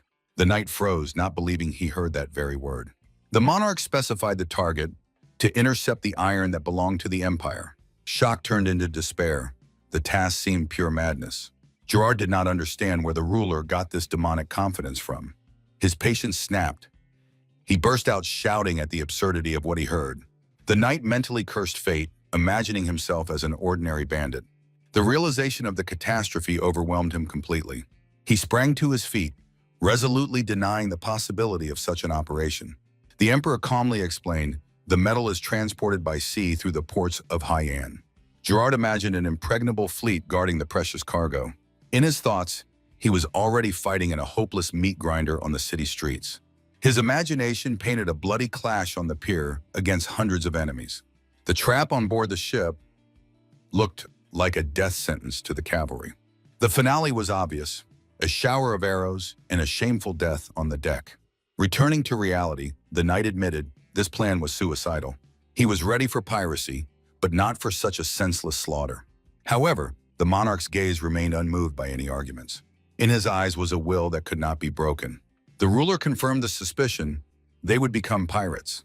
Gerard assured the narrow channels would never let the ships out to the ocean. Old Rizal confirmed the proximity of the sea, fueling the leader's interest. The plan was crazy, to drag the fleet overland by hauling. The knight protested again. There would not be enough manpower to hold the vessels. A sudden strike from Uru knocked Gerard off his feet, cutting through the air. The giant did not tolerate objections against the will of his great lord. He loomed over the frightened young man, demanding unquestioning obedience. The warrior's fury blazed. No one had the right to insult the Goguryeo fleet. Only a brief gesture from the emperor stopped the inevitable reprisal. Silence fell in the camp as the monarch pondered the next move. He admitted that there was a grain of common sense in the knight's words. Rizal agreed. The ships on land would simply topple under their own weight. The ruler smiled slyly. He knew much more about Goguryeo. The old sage froze in doubt, marveling at the leader's confidence. The order was unequivocal: to follow him immediately. A grand panorama of the hidden port opened before the group. Dozens of warships awaited the command of their great leader. The messenger ran along the pier, summoning the fleet command. The mighty warrior jumped onto the dock, ready to start the great game. The warrior fell to one knee, slicing through the air with a sharp movement. The black-bearded man began delivering a nauseating speech about the Lord of the Skies. The emperor interrupted this stream of flattery and surprise. He immediately suspected that behind these words stood the captain of the guard. The commander trembled confusedly, unable to justify his pathos. The monarch's irritation grew. The image of the self-satisfied captain was burning his brain. The ruler got down to business, officially addressing the fleet commander. While the workers were weaving nets, an order arrived: prepare the ships for the Great War. The sailor's face twisted in shock. He could not believe his own ears. The emperor responded briefly and confidently, leaving no room for doubt. The commander froze in awe before the grandeur of his leader. The silver-haired youth was amazed. The people believed the monarch even without a plan to go to sea. He skeptically assessed the chances of turning ordinary fishermen into killers. Having received the order, the warrior decisively headed to his men. A smile played on the ruler's lips while the companions watched the sailor's steps. On the shore, workers diligently prepared the gear, not noticing the commander's approach. A sinister shadow covered the men, forcing them to break away from work. Against the backdrop of the scorching sun, the commander snarled fiercely. His shout broke the silence. "We are returning to the sea!" The crowd froze, realizing the scale of the fateful order. Dead silence exploded into a wild roar. Hundreds of fists rose into the sky. The warriors celebrated the end of the lake exile and the return to the ocean. From afar, the monarch and the sage listened as the army chanted about future victories. The young man thought they were simple fishermen, but he was mistaken. The elder noted, behind the mass of the poor hid dangerous predators. The giant confirmed, these were true sea wolves, hardened by storms. The sage only sighed in awe, looking at the crowd's battle fervor. The giant anticipated large-scale battles and rivers of blood. Amid loud laughter, he called the commander back to the council. He quickly returned, ready for the final report. The brief report confirmed 6 ships were fully ready for battle. The fishing boats turned out to be the perfect weapon for the upcoming mission. The silver-haired man tried to grasp the strategy of using the strange fleet. The giant explained the essence. Flat-bottom ships would be the key to success. The young man asked skeptically, not understanding the advantage of such a construction. The elder warned, to move these machines overland, thousands of hands will be needed. The answer appeared by itself. The convoy was driving a crowd of fierce, bound orcs. Dozens of monsters obediently walked on a leash, held by several soldiers. However, the young man felt the approach of a real catastrophe. He shouted about madness. On this continent, demons were killed immediately. The emperor cut coldly. For him, they were just working cattle. The night froze from such icy and terrible pragmatism. The giant offered his method, to beat the monsters to near death. An evil smile twisted his face. A reason is not needed for a punch. He began to explain the obvious rules of raising monsters. The black-bearded warrior laid out his methods of upbringing, beat to near death. He smiled at the sky. The beatings guaranteed absolute discipline and survival. The advisor in green admitted the harsh truth. Now only victory matters. Borden grinned fiercely, suggesting to nail a couple for better effect. His carefree laughter finally stunned the gray-haired advisors. The elders were pierced by cold sweat. They realized they themselves had almost become victims of these lessons. Later on the deck, the young man reported, "The plan with the orcs was good, but there were not enough working hands." The emperor watched the prisoners, understanding. They could not move 6 ships. General Buru noticed a strange silence. The monsters suddenly stopped attacking. The young man in the green cloak considered hunting orcs a dangerous folly. The attempt to dissuade the monarch ended with an instant curse from the enraged general. Tension among the leaders grew to the accompaniment of distant noise. A loud signal from the watchtower made everyone turn toward the fortress gate. The emperor from the balcony gazed at the horizon line, waiting for news. His gaze fell on a clearing sown with the corpses of green-skinned monsters. The soldier dropped to one knee, confirming the orcs had finally appeared. Puyo began the report on the clash near the citadel walls. The archers' arrows pierced the massive bodies of the monsters during the assault. Buru personally led the cavalry to clear the perimeter around the castle. The ruler looked at the dead bodies with disgust. He saw only lost labor force. The general listened tensely to the remarks of his dissatisfied lord. A shout of submission cut through the air. The order was accepted for execution. The guard's eyes widened from the sudden realization of danger. Buru bowed low, confirming readiness to correct the mistake. A squad of soldiers instantly rushed down the stairs to battle positions. Buru's cavalry swiftly galloped along the forest path, raising clouds of dust. Survivor civilians were hiding under the walls, trying to catch their breath from the horror. The general reported the successful rescue of people from pursuit. The emperor's face remained stone cold and unpleasantly cold. The old warrior did not understand the reason for his lord's dissatisfaction. He saw no point in capturing alive, inedible, and dangerous animals. The ruler's deep growl revealed his barely restrained anger. A sudden scream interrupted the heavy conversation. A rider galloped with a report. The messenger approached at full speed, shining with pride. The swordsman joyfully declared they had completely destroyed the orc squad. Buru froze.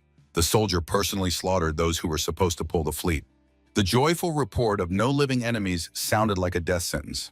The heavy gaze of the monarch pressed the warrior to the ground more strongly than any burden.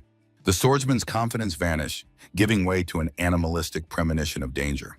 The emperor's eerie smile made the soldiers shudder with horror. The advisors shook their heads in despair. They had already seen the end of this scene. General Buru closed his eyes, trying not to tear his subordinate apart on the spot. Panic gripped the warrior as the silence became absolutely unbearable. His face twisted with fear, and his voice turned into a croak. He sought salvation in the shadows of the columns, but he knew there was nowhere to run. The grim Buru and the executioner with the axe were already standing behind his back. The general began to whistle indifferently, preparing his special lesson for the poor fellow. The tired warrior leaned on his knee, wiping a sweat storm. He fled in panic, shouting about immediate disarmament. Under the clear sky, the official reported the arrival of the rescued peasants. Before the monarch stood the farmers who had barely escaped the monster's clutches. The people explained, usually the orcs retreated after the first thrashing. The emperor thoughtfully touched his face. The situation had become unusual. 4 months ago, the creatures suddenly went mad and multiplied their numbers. This term instantly caught the attention of the interested ruler. The advisor in the hat began searching for a connection between the dates and the chaos in the mountains. He asked Hawk about the number of hidden settlements in this region. The farmer uncertainly counted about 20 mountain villages. The strategist clarified whether they were all concentrated around water tributaries. The accurate guess shocked those present with its devastating precision. The advisor cut off a brief "understood," finally confirming his theory. The monarch demanded immediate explanations and the revelation of the enemy's movement secret. The map revealed the truth. Monsters and humans had maintained a fragile balance for centuries. The advisor clarified details about territorial feuds among the tribes from the sage. The strategic conclusion was laid on the table before the great emperor. The disappearance of one village provoked an orc invasion into neighboring territories. The creatures felt the power and no longer dared to engage in open clashes. The ruler agreed. The logic of his strategist was impeccable. The moment of the orcs' expulsion perfectly coincided with their appearance near the new borders. Besides monsters, the people were destroyed by the cruelty of the local Baron Elvin. The number of orc refugees in the region rose to a critical level. The advisor confirmed the absolute accuracy of the imperial conclusions. A predatory fire flared in the monarch's eyes. He demanded exact coordinates. Intelligence has already established the location of each potential target. Old Rizal did not believe that such work could be done so quickly. He demanded explanations on how ordinary soldiers could become perfect spies. The warriors only smiled fiercely. They were a nation of born hunters.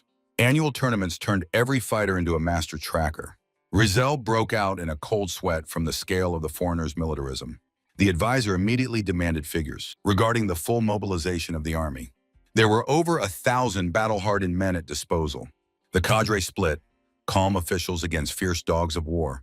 The sage was horrified. 800 were enough to destroy the Baron. Why more now? The advisor confirmed the total number of the strike group reached almost 1,200 fighters. The emperor rose from the throne, rustling in heavy imperial robes. He proclaimed the start of a great hunting tournament instead of the usual war. The condition was harsh, a generous reward for the largest number of live orcs. The hall erupted with animalistic delight and joyful cries of officials. The crowd turned into chaos of eager warriors thirsty for the promised victory. Only a youth in a green cloak tried to call for cold reason. He was horrified that the deadly mission in the Laganza forest had become a game for them. The aura of the soldiers darkened. They were already enjoying the upcoming bloody chase. The news of the competition instantly spread to the farthest corners of the palace. A fanatical fire flared up in the camp. The army was ready for the start of the great hunt. The camp trembled from screams. Recruits were preparing for sudden war. Exhausted soldiers whispered about fear before the first battle. Sweat blurred the eyes of those who held weapons for the first time. The officer assured the young man, this battle will be a rebirth for them. The emperor threw them into hell to burn out weakness. Fear in the eyes of the crowd changed to a predatory battle frenzy. Legions of warriors rushed forward, realizing their own strength. Thunder of war drums sounded over the fortress. The rhythm dun-dun struck straight into the hearts, preparing for slaughter. The commander on a black horse froze before the army. The horned helmet gleamed against the backdrop of an endless forest of spears. The massive Goguryeo army lined up in perfect ranks. Silence fell over the square as the leader opened his mouth. He coldly etched, "This is not a war." For a great nation, this battle was merely a hunting tournament. A thunderous voice asked if they were ready to become prey for the beasts. Thousands of throats responded with a single devoted roar. The commander incited the crowd, burning away the remnants of doubt. The categorical refusal of the army shook the very sky. The piercing eyes of the leader flashed from beneath the red visor. A deafening cry of "For the Emperor" tore through the air. He placed all responsibility for the soldiers' lives on the officers. The fanatical call was taken up by the commanders of the front lines. Steel slipped from the sheaths with a victorious chime. The bare sword pointed the way. Let's catch the orcs. The army exploded with a predatory roar, thirsty for blood. The blond young man silently observed this madness. The human stream rushed past him, sweeping away everything in its path. The sticky fear of death gradually evaporated. The hearts of the warriors filled with an unrestrainable will to victory. A confident smile of a hunter played on the commander's face. The young man recalled the instruction, simply trust and follow. It was a demonstration of the true devastating power of Goguryeo. The commander pulled the reins, preparing the final throw. The massive gates of the fortress trembled at the order to advance. The tree shattered with a crash, releasing death outside.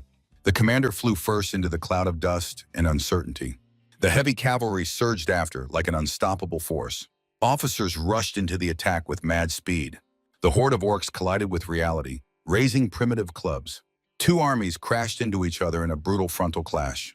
A gigantic monster swung for a devastating blow. The human sword instantly cut through enemy flesh, splattering everything with blood.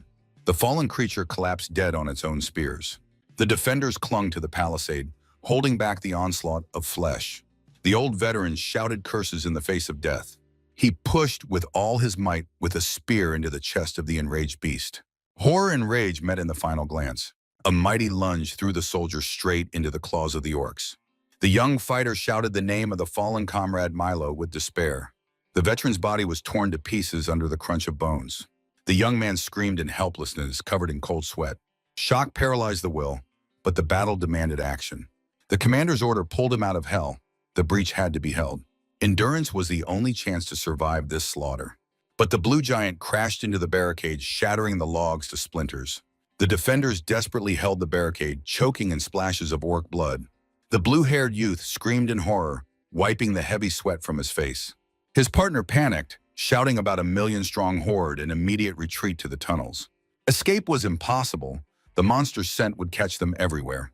The burly warrior's face twisted with utter despair and trembling. The strong man's nerves gave out. He pointed a finger toward inevitable death. From the height, the apocalypse opened up. An endless sea of muscles and fury stormed the walls. He hysterically demanded an answer. How a handful of people would stop this chaos. The young man was silent, only clenching his teeth to the point of bleeding, while dirt ran down his face. He mentally accepted death, preparing for his last battle. The partner continued to roar, trying to break through the wall of his fatal determination. On the wall sounded the last battle cry of those who were preparing to die. The squad rushed forward, cursing the enemy with every breath. Suddenly, a piercing "no" tore through the air. The line of defense collapsed. A giant orc with one wave of his hand scattered the fighters like dry leaves. A clawed paw intercepted the spear, and the beast's muzzle spread into a predatory smile. The blonde soldier froze, paralyzed by animal terror before the predator. A devastating blow smashed his head, painting everything around red. Friends stared petrified at the massacre, accompanied by hysterical screams. The headless body fell into the mud, while monsters broke through the debris. The surviving soldiers helplessly raised their weapons against the steel onslaught. The blue-haired one strained his throat, trying to save the remnants of discipline. But Bell broke down. He fell, begging only for the right to live. The commander, in despair, tried to bring the boy to consciousness, but it was too late. Another warrior lowered his hands, awaiting a quick death from the punishers. The blonde sobbed on his knees before the enemy's shining eyes, even agreeing to slavery. The young man quietly exhaled yes, acknowledging the final defeat of the human spirit. Suddenly, the ground shook with the rhythmic thunder of hooves approaching from the fog. He whispered to his comrade that he had brought real devils upon them. Even the orcs froze, feeling the scorching earth vibrate beneath their feet. The sea of monsters began to look back, searching for the source of the unknown threat. The blue-haired one understood this was not ordinary help, but something much more terrifying. From the dust emerged cavalry in black armor, resembling ghosts more than anything else. The commander in the horned helmet raised his sword, giving the order to clear the area. The heavy cavalry crashed into the green mass, cutting through flesh at full gallop. The black riders swept everything away, trampling enemies under the hooves of mighty horses. One precise swing, and the head of a huge orc flew off its shoulders. A cloud of dust engulfed the battlefield, where the army literally ran over the horde. The perfect formation of Goguryeo advanced inexorably, like an iron wall. The vanguard leader proclaimed the start of a bloody hunt for boars. His eyes burned with fanaticism. He demanded death for every prisoner. The bloodied steel rose again with the order to kill as brutally as possible. Black riders drove the panicking beasts, cutting off heads amid their death screams. A black wave engulfed the fleeing horde, leaving behind a carpet of corpses. Invincible monsters now fled in terror from real predators. They whimpered in fear, vainly trying to escape death under the hooves. Suddenly, heavy infantry emerged from the dust, led by a giant axeman. He grinned fiercely, releasing a wild battle cry into the sky. Axes and shields completed the route started by the cavalry. Orcs fleeing from the horses fell straight into the iron trap of the infantry. Massive shields cracked the fangs and skulls of stunned monsters with a crunch. The army methodically crushed the crowd of enemies by all the rules of tactics. A vertical sword strike cut an orc in half, splattering everything with black blood. Halberds deeply tore flesh in this merciless tournament. The defenders did not understand why such a force was gathered for a simple mission. The blonde stammered in horror, expecting that these monster people would finish them off too. The blue-haired youth was lost in guesses. He had never seen such an army. A sharp scream made everyone duck. A massive shadow fell on the bridge. The shredded body of an orc, thrown by a blow, landed with a crash in front of them. The monster's torso torn in half put a bloody full stop to the demonstration of Goguryeu's power. A giant blue orc fell to the ground under a devastating blow. The defenders gripped their spears as the air was torn by the whistle of Goguryeu's maneuvers. The cavalry pierced the enemies, splattering everything around with black blood. The blue-haired youth froze. These people were exterminating monsters too easily. The fighter with the axe turned into a whirlwind, slicing flesh into pieces. The boy realized a real slaughter was unfolding before him. From above, the battlefield resembled a conveyor belt of death. Enemy heads flew in all directions. The commander radiated an aura of fear, coloring the world in bloody tones. Predators sweated with horror, feeling the breath of inevitable doom. The green-skinned ones dropped their weapons and fled in complete panic. But behind their backs, an iron wall of Imperial infantry had already risen. Witnesses could not believe their eyes. Orcs fled as if from real demons. The pierced monster spat blood in a death agony. The rule of the cornered rat did not work here. The hunters were not cats. Against the Goguryeo army, the orcs looked like pitiful victims before a tiger. The cornered game did not even think about resistance. The metallic clatter of armor signaled the start of the final phase. The order, forward, thundered over the field, cutting through the sky. The fanatical cry of the soldiers mixed with the enemy's death groans. The commander called to prepare for the next stage of the crazy plan. Iron scythes flew into the air with a whistle, covering the prey. Heavy nets turned the orc squad into a helpless pile of meat. The bearded archer drew the bowstring, anticipating bloody excitement. A volley of arrows with a piercing hum fell on the targets. The arrowheads sank into bodies, making the monsters howl in pain. The general went mad from a headshot, while he demanded only anesthesia. The order was clear: aim only at the butts to paralyze, not to kill. A rain of arrows again covered the field under the coordinated hoofbeats. This time the strikes were precise. The orcs comically shuddered from the stings. The commander lectured, "To earn the rank of a man, one must be able to calculate strength." The infantry instantly confirmed the order with a single steel shout. Mastery required a cool head in perfect calculation. One precise move, and the general demonstrated a jeweler's shot. His loud laughter marked the success of the improvised anesthetic. He watched as his men easily drove the immobilized beasts. The officer gave the order to begin the mass capture of prisoners. The warriors threw off the light fabric, preparing the secret weapon for action. The general boasted he was the only one who really used his brains. The cover fell, raising a cloud of dust over the contents of the cart. Work was boiling on the shore. The fleet was preparing nets for a big catch. The commander grimly assessed the speed of the warship's preparation. The enraged officer cut off any attempts to cool off on the pier. He demanded an immediate report on why the weaving of the fishing gear was progressing so slowly. A gigantic net covered the sunny sky, falling on the doomed orcs. The monsters screamed in the trap while the soldiers tightly tightened the knots. The fishing gear turned out to be much more effective than the expensive iron snares. Commander Chan saw no difference between catching fish and capturing pigs. He clenched the axe. The time for the final reckoning had come. "Let's start the harvest!" The cry rang out over the bewildered victim. A blow with the flat side of the axe raised a wave of blood and dust. The soldiers fanatically took up the clubs, methodically beating the prisoners. The execution turned into a routine and terrible job. The clubs relentlessly fell on the bodies, leaving no chance for resistance. The recruit was gasping in horror, seeing such inhuman cruelty. Friends trembled. They feared they would become the next victims of these people. The young man closed his eyes, praying for a quick death in this hell. Soldiers fought to drag nets with frenzied orcs. The silhouette of the ruler on horseback froze against the crimson sky. The generals reported the successful completion of another catch. The emperor, through the visor, authoritatively called Uru.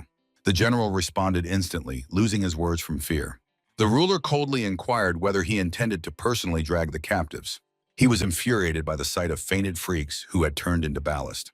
Uru was covered in cold sweat, not knowing how to justify the failure. A harsh order arrived to take the captives, as it was the general's duty. While Uru begged for mercy, his comrade mocked his ineptitude. The monarch's gaze stopped on Baru, whose excitement instantly faded. Attention was drawn to the torn ropes lying under the hooves. The emperor cut in. Nets are needed for fish, not for giant pigs. The punishment was swift. The squad was left without food until the gear was restored. Baru screamed in despair, but it was too late. The commander galloped away in the rays of the setting sun. A vein on the ruler's forehead pulsed with irritation at the stupidity of his subordinates. The endless army of Goguryeo grew before the walls of the unfamiliar fortress. The guards waited in panic for the enemy's punitive squad. The defenders trembled, peeking out from behind wooden stakes. The ranks of infantry marched in perfect sync, demonstrating steel will. The leader rode forward through the formation, which respectfully parted. Commander of the fortress, Million Sailor flinched at the scale of the threat. The clatter of heavy armor approached the walls inexorably. The emperor's formidable gaze radiated icy cold. The vanguard stopped before the gate, raising clouds of dust. The officer authoritatively demanded the exit of the one who holds power here. Peasants and guards found themselves face to face with their own death. Million Sailor stepped forward, overcoming paralysis. He officially announced his name as the commander of the fortress. His voice trembled, but the warrior held the spear to the last. The emperor repeated his name as if tasting it. The answer was brief. He came to capture this place. A wave of panic swept over the crowd of civilians behind the walls. Million admitted powerlessness. Such an army could have wiped them to dust. Despite the horror, he dared to ask the last question. The boy shouted into the sky, "Whose army is this, and who stands behind it?" A barely noticeable predator's smile appeared on the ruler's lips. The blue flag of Goguryeo spread its wings over the battlefield. The monarch's voice proclaimed the name of the great empire. Thousands of spears soared upward under the fiery roar of the troops. The psychological pressure became unbearable for the handful of defenders. The last hope faded in the eyes of the destitute people. The ruler's fist made the multi-thousand crowd instantly fall silent. He offered Million the path of the warrior and the true science of battle. The defender was outraged, seeing no difference between himself and the tyrant nobles. The pain of slavery forced the mercenary to seek only illusory freedom.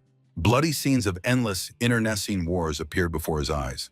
In memories, the cynical meat grinder appeared again, where only the rich survived. Aristocrats smiled while ordinary soldiers died for their whims. The emperor listened to this monologue without removing the mask of severity. For Million, any ruler was only the master of a new whip.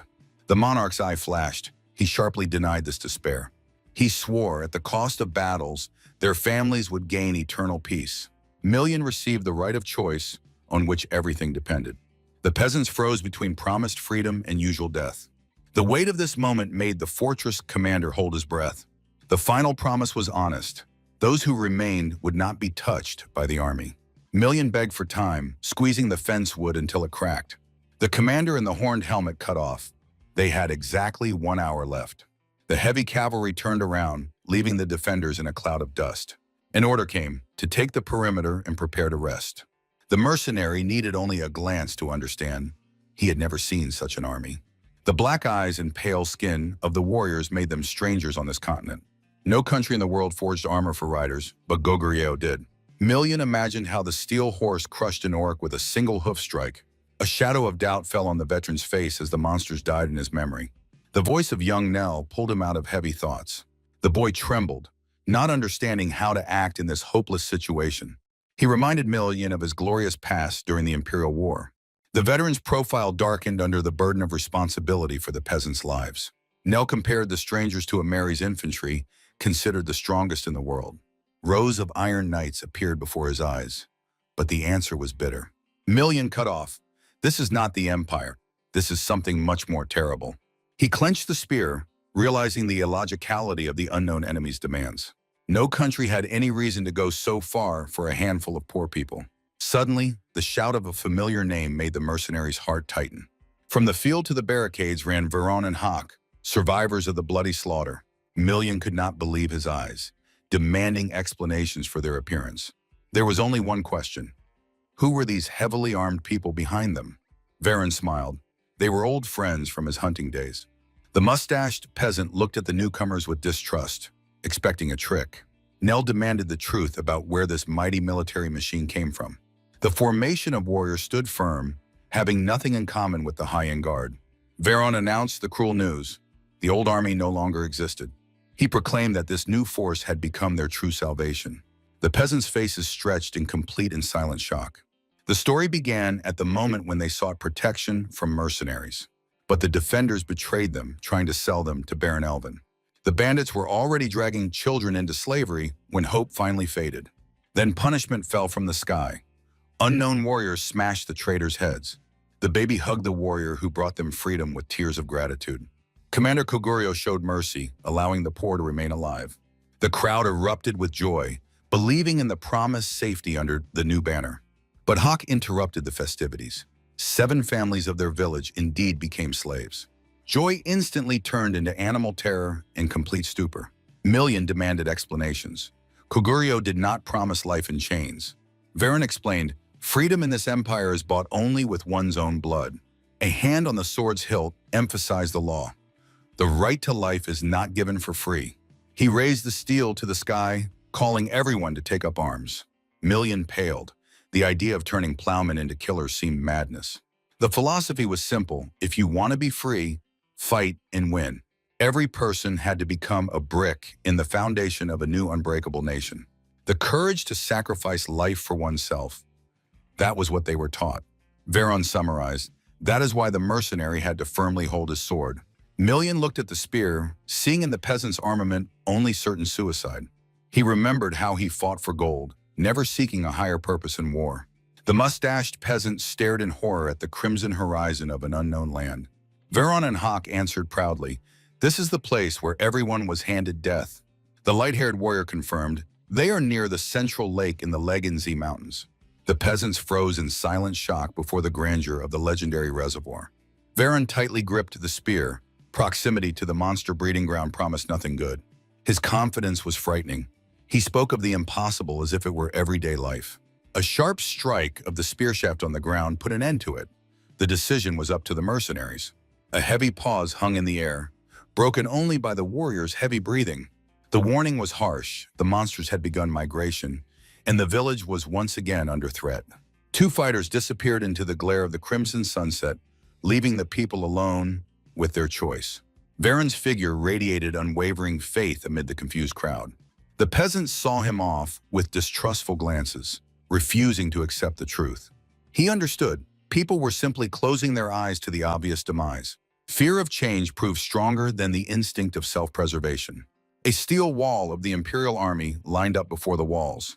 The commander in the horned helmet cut short, I am returning. The officers instantly turned their riders, obeying the will of the leader. A desperate cry of wait forced the war machine to halt. The crowd raged, accusing Million of betrayal and kidnapping people. Veron responded with a fierce cry. He chose life, not slow death. He sought freedom for the children so that they would forget the eternal struggle for survival. Million froze, struck by the depth and determination of his comrades' words. 2 warriors exchanged respectful bows under the bloody sky. The first volunteers followed the army, leaving the past in the dust. A Million silently saw off those who dared to go into the unknown. Veron confidently led the people straight to the Black Riders of Goguryeo. The commander, from the height of his steed, officially named the name of the Million sailor. From now on, the mercenary was responsible for every soul that joined the empire. The shocked warrior instantly pulled himself together, obeying the new order. The emperor authoritatively called Gerard, and he responded with a steel yes. The young man could not believe that such an important mission was entrusted to him. The icy gaze of the monarch cut off any doubts and unnecessary questions. Gerard shuddered, feeling the absolute power in the silence of his lord. He sharply turned around, ready to immediately carry out the will of the empire. Veron froze, hearing the true name of the savior, the great emperor of Goguryeo. The ruler towered over the crowd, demonstrating his unwavering grandeur. The peasants froze in reverence before the true monarchical power. The cavalry regrouped. The brutal hunt for the Orcs was just beginning. General Buru dared to ask why they should protect these miserable people. The monarch's anger was immediate. He silenced his subordinate with a single question. The warrior admitted, without their help, the defenders were doomed to a painful death. To the question about mercy came a harsh answer. No, the general was confused, not understanding the true intent of his lord. The plan was diabolical, to let the orcs attack again and take the survivors into slavery. The terrible plan of the monarch finally reached the consciousness of the commander. Everyone who refused freedom today will pay for life with chains tomorrow. Buru saluted, captivated by the ruthless political genius of the leader. Gerard realized the power of the army was based on this bloody pragmatism. The calm voice of the emperor pulled the young man out of captivity of thoughts. The order was clear: immediately arm every village boy. Officer Kavi received the directive to set up a camp for training recruits. The command halt rang out over the field under the pink-purple sky. Thousands of voices merged into a single yes, confirming steel discipline. And in the shadow of the cage, someone doomedly cursed this cruel world and its masters. The warrior pushed away the green orc, pouring out rage in a short scream. His face was drenched in sweat. Every breath came with pain. Near the dark cage, the guards froze, waiting for Captain Guillaume. In the middle of the squad lay a gnawed skeleton. The monsters began to devour their own. The shocked guards ordered not to take their eyes off the cannibals. General Buru arrived in a cloud of dust, demanding a report on the noise. Guillaume met the commander, preparing him for the grim news. The terrible truth cut through the silence. The orcs had turned to eating the flesh of their comrades. Buru froze, not believing his own ears at what he heard. The men looked at the bones, realizing the true nature of the beasts. The general pondered, weighing the consequences of this revelation. Suddenly his face was lit up by a cynical idea. He decided that cannibalism was the perfect solution to the food problem. The captain was stunned by the proposal to feed the slaves with their own relatives. Guillaume feared that such a diet crossed the line, even for monsters. Buru passed by a corpse, acknowledging the inevitable cruelty of the world. He lifted a skull, proving that death on the job was no better than eating. The captain tried to argue, but the general silenced him with a single glance. The boundary of morality disappeared when one beast decided to devour another. The young man looked confusedly at the mentor, shuddering at his logic. Buru ironically reminded about the rumors that these monsters could talk. He mocked the idea of the beast's intelligence, which had no human traits. The captain fell silent, oppressed by the commander's iron arguments. The skull appeared before Guillaume's eyes as proof of the orc's animal nature. A rational being would not eat a comrade over one missed meal. Guillaume admitted the monster's behavior had nothing to do with human logic. Cannibalism proved they always lived by the laws of a wild pack. The captain finally grasped the terrible truth of his mentor's words. The skull flew into a pile of bones, putting an end to this dispute. The general asked what kind of monsters people themselves seemed to their slaves. He advised not to measure another's nature by human standards. Life demanded sacrifices, and the food shortage dictated its own rules. The army simply adapted to the natural order of beasts. Satisfied with the speech, Buru sent the subordinate back to the ranks. The creak of the gate marked the end of the difficult conversation. Guillaume was left alone with doubts that tore his soul apart. Every word of the mentor seemed logical but deeply wrong. Buru walked away, proud of his own persuasiveness. An endless steel wave of troops was forming on the plain. The ruler in the horned helmet demanded a report on readiness. The generals swore allegiance, ready to carry out any will. The emperor ordered Gerard to train the youth away from real blood. The knight accepted the task, becoming a shield for the future generation. The monarch cared about the comfort of families, so that the recruits would fight more fiercely. The generals received orders to instill divine awe in the hearts of their subordinates. In case of failure, the command came: only the complete annihilation of the enemy. Kvigaram dared to interrupt the march with his remark. The emperor stopped his horse, waiting for the officer's report. The shortage of labor threatened the transportation of the fleet. Other commanders supported concerns about logistical hell. The monarch remembered the 20 boars devoured by their own pack. Uru trembled, trying to justify the hunger of the monsters. Buru, however, did not lose a single slave, which only fueled the ruler's anger. Uru bowed his head in shame, feeling the gloating of his comrades. The emperor calmly moved on to solving the problem. He proposed a cynical solution: to start independent breeding of orcs. The warriors were stunned by the madness they heard. The emperor voiced a cynical plan to breed orcs like livestock for labor. The soldiers timidly objected, pitying the young offspring of the monsters. Under the icy gaze of the monarch, the guard instantly submitted to the order. The commander asked how exactly to organize this wild farm. The answer was cold: aphrodisiacs and common pens. The plan was accepted without unnecessary words. The ruler gave the order to advance immediately. The heavy cavalry rushed forward, raising clouds of dust. The Goguryeo army crashed into the horde, breaking through the barricades. The green-skinned monsters rushed forward in bestial fury. The orcs slammed the warrior into the wall, shattering the wood into splinters. The giant loomed over the blonde fighter, preparing a deadly strike. Lightning-fast steel sliced the creature's snout. Black blood flooded the ground. The Goguryeo riders galloped through the meat grinder, not stopping for a moment. The cavalry mercilessly crushed the enemies, pressing them into the mud. The steel steeds turned the orcs into a bloody mess. The narrator recorded, "Villages fell one after another, the number of captives multiplied. The new citizens fought fiercely, shoulder to shoulder with the regular army. Former farmers rapidly mastered the art of professional killing. Those who refused citizenship felt the weight of the shackles. A column of 10,000 souls stretched to the very horizon. The emperor watched his growing power against the backdrop of eternal mountains. Goguryeo transformed into a mighty state with a population of 14,000.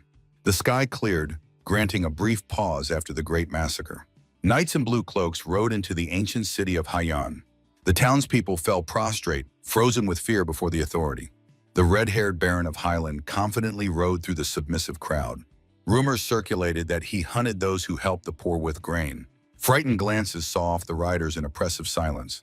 The people knew this visit would only complicate their already hard life. The White Palace shone in the rays of the setting sun. The Baron demanded new taxes, soldiers, and young maidservants. His gaze radiated only cold and boundless superiority. The next order was the urgent summoning of all the city's merchants. The officer obediently accepted the orders of his lord. The leader headed to the main gates alone. He despised daredevils who became food for monsters in the mountains. He was interested only in abandoned houses and the gold of future dead. The Baron decided to personally study the situation in the mountainous region of Laganzi. From the shadow of the columns, a mysterious spy watched him relentlessly. In another fortress, Rizel swore allegiance to the emperor. The monarch demanded complete information about the ancient kingdom of Haiyan. The elder bent over the scrolls, preparing to reveal forgotten secrets. Haiyan turned out to be the cradle of the world with an 8,000-year history. The ruler was astonished at how such a mighty land could have turned into ruins. Books about those times were found to be forbidden under the threat of death. Legends spoke of gods who descended to the center of the world. Laganza. It was there that the first human civilizations were founded. History reminded the emperor of his native myth about the founding of Pekdal.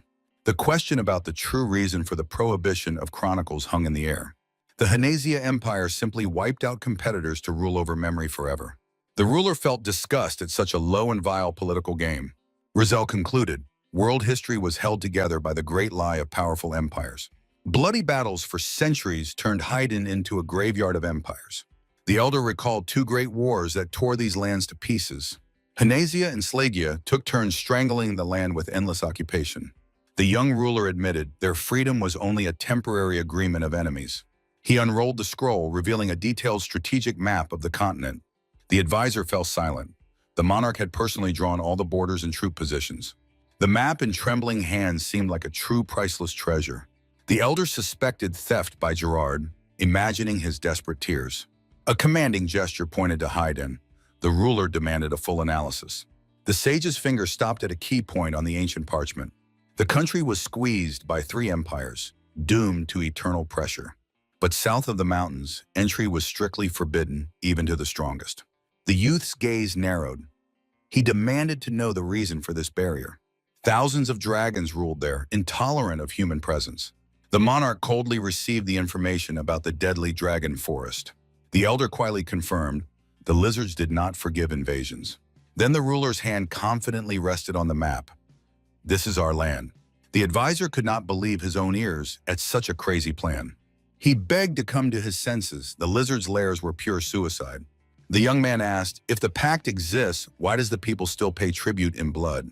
The money turned out to be a legal way to rob the land without full occupation. 3 regions were handed over to the enemies for slaughter through a system of concessions. The ruler's anger flared. Haiyan simply tolerated this humiliation. The nobles profited from trade while the country became a thoroughfare. The elder painfully admitted honor was sold for gold. It became clear. Baron Elvin came only for the final plundering of the peasants. A grim confirmation recorded this bitter truth. The monarch stated, the power betrayed the people, turning the country into rot. The verdict was engraved on the map. the nobility completely forgot their duty. Work was boiling at the pier under the supervision of heavy warships. The ruler demanded a report on the fleet's readiness for the great sortie. Buru continued breeding orcs, but there was still a lack of forces for the army. The monarch noticed a suspicious joy on Gerard's face. He sarcastically assured that he was only deeply saddened by the delay. The young man hurried to distract the master with a new development by Master Chan. The ruler agreed, giving Gerard a chance to avoid questioning. The master proudly presented a massive ballista for the fortress defense. The machine fired 200 arrows or spears in one devastating volley. A distance of 1,000 miles amazed even the unflinching monarch. But charging such a giant required superhuman physical strength. The engineers found a replacement for the oxen, which intrigued the ruler. The old master was preparing to reveal his main tactical trump card. He assured young specimens are ideal slaves, easy to tame. Working with the smaller ones was simpler, and the monarch silently nodded. An order was given to immediately demonstrate the ballista in real combat. Chan Mu received the leader's directive in a military manner.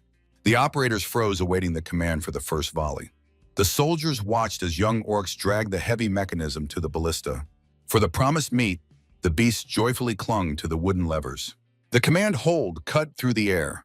The orcs began to draw the bowstring. With heavy hacking, the monsters pushed the beam, overcoming the resistance of the wood. The rope creaked as it wound onto the spool, accumulating deadly force. Sweat drenched the backs of the orcs while the mechanism cracked under tension. A metallic click securely fixed the taut steel. The officer gave a loud order to load the weapons immediately. The bearded one skillfully installed the box filled with dozens of sharp arrows. The fastening locked. The system was fully ready for killing. The gray-haired warrior shouted the order to open fire. The crowd picked up the call, demanding an immediate volley. A devastating hammer strike on the firing mechanism raised a cloud of dust. The ballista shuddered from the recoil, spitting death into the sky.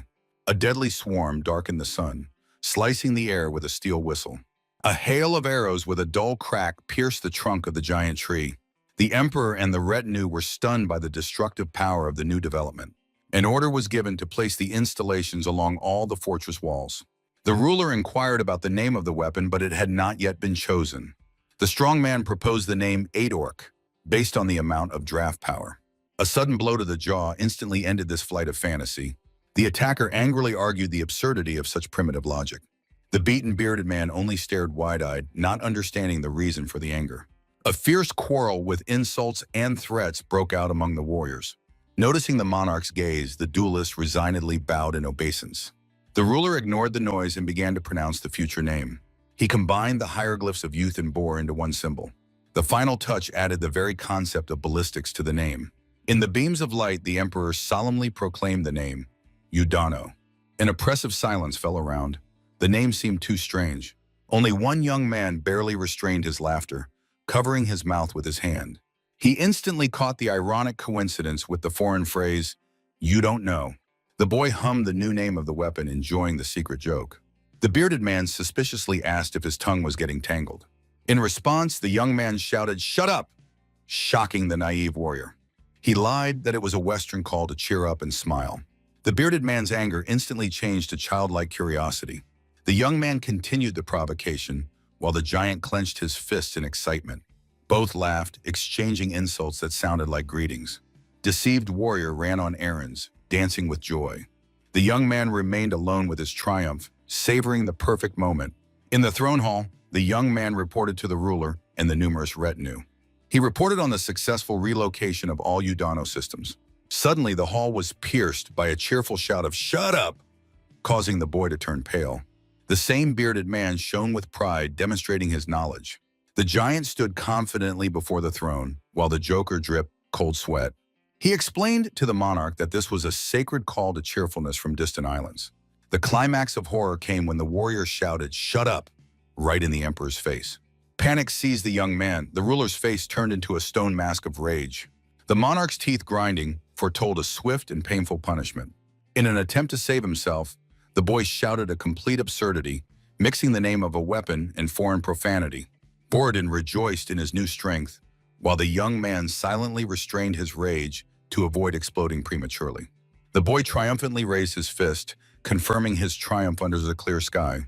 He closed his eyes, releasing steam so as not to burn out from inner anger. Panic overwhelmed him when a mysterious blue ring flashed in the massive hand. The general curiously twisted the ornament before the throne, not understanding its value. The blue stone tightly gripped the thick finger of the warrior. Tension soared to the limit. One was drenched in sweat, the other gloomily studied the artifact. A sinister whisper, "You do not know," sounded like a death sentence. The general's gaze became devastating, and his voice much more confident. The silence was shattered by a deafening scream. "Shut up! Shut up!" The boy nervously smiled, trying timidly to calm the enraged beast. The psychological pressure became unbearable. He fled past the guards. The escape was cut short instantly. A mighty hand grabbed the fugitive's hair.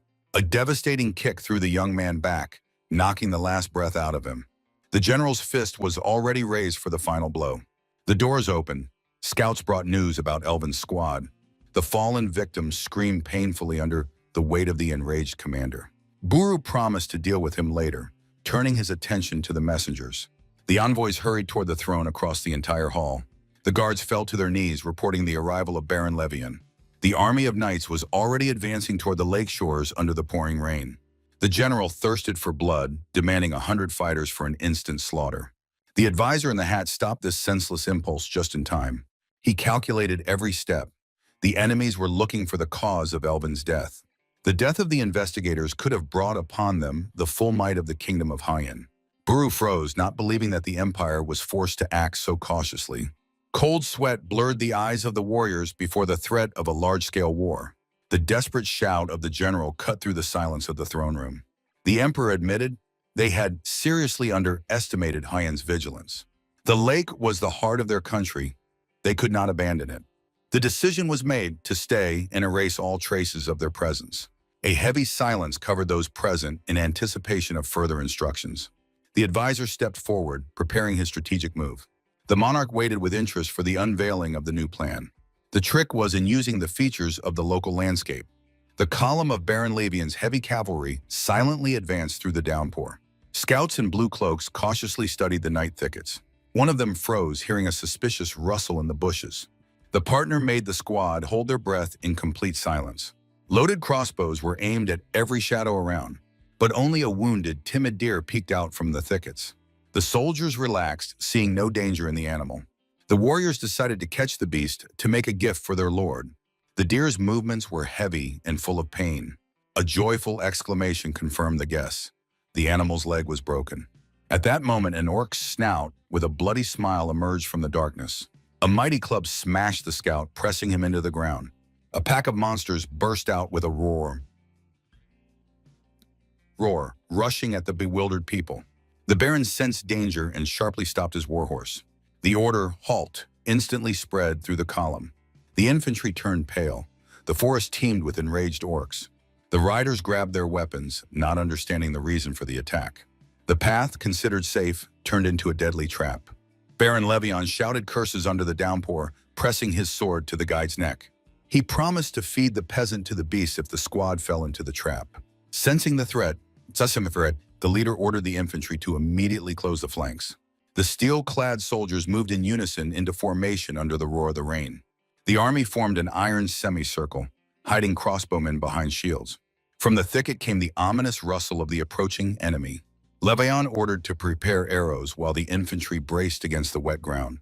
Crossbowmen froze, aiming into the darkness of the forest. An enraged horde of orcs burst out of the thickets with a wild roar. A volley of bolts cut through the rain curtain, piercing the monster's skin. Spearmen prepared to receive the devastating blow of the crowd. The battle flared up instantly. Steel pierced bodies, splattering everything with blood. Commanders roared. Hiders roared, demanding to hold the formation at any cost. The Baron rushed into the thick of it, calling the knights to merciless slaughter. His sword danced, knocking off heads and cutting open the chests of the monsters. The men praised the skill of their lord, breaking a path through flesh. The cavalry trampled the orcs into the mud, turning the field into bloody chaos. The grim victor towered over the corpses, reveling in the swift victory. But joy turned to horror. Giant horned figures emerged from the shadows. The Red Minotaur led the assault, shattering the knights' confidence. A herd of muscular giants surged toward the people like a living mountain. Something deadly whistled through the rainforest. The heavy rumble of footsteps announced the arrival of a new predator. The blue minotaur roared, baring its fangs under the blows of the downpour. The beast was on a leash. A mysterious warrior held the monster by the nose ring. General Uru cold-bloodedly watched the slaughter, waiting for his moment. The minotaurs broke through the defensive lines, sowing animal panic. An apocalypse of muscle and horns crushed soldiers like insects. The Laganzi Mountains became the perfect trap for the Kaikin army. Uru restrained the beast's fury, waiting for the perfect moment to strike. His predatory gaze promised only death and destruction. Scout Koguryo quietly reported on the movement of the surviving enemies. General Kui smirked maliciously, praising the brilliance of his plan. In the throne hall, the strategist revealed the essence of using the geography of the mountains. The emperor studied the features of this hidden trap with interest. The kingdom's law did not apply in these forests due to uncontrollable monsters. The guide vainly tried to explain to the baron the reason for the sudden attack. The advisor explained the detachment was deliberately lured into the beast's lair.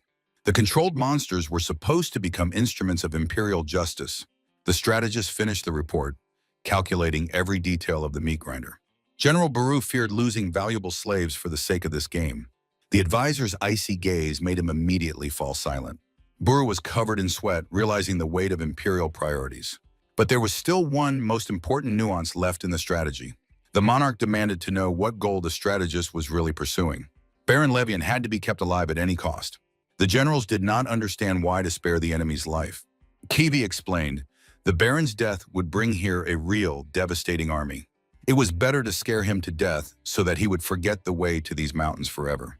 The emperor praised Kvi, reproaching the elder Baru for narrow-mindedness. Uru began to mock his brother, provoking a new quarrel. The advisor stopped the altercation, reminding about the importance of state affairs. Uru continued to shout, trying to prove his point. The monarch's icy gaze instantly stopped any noise. The giants obediently fell silent, trembling with the anger of their emperor. The emperor wearily ordered Kivi to continue the report. The advisor admitted information about the continent was catastrophically lacking. The plan was audacious: to rescue Baron Levian, disguised as mercenaries, and gain trust to gather intelligence. Gerard was too well known. A secret mission required a new face. Kivi suggested finding someone from the lower ranks who had not yet become known to the enemies.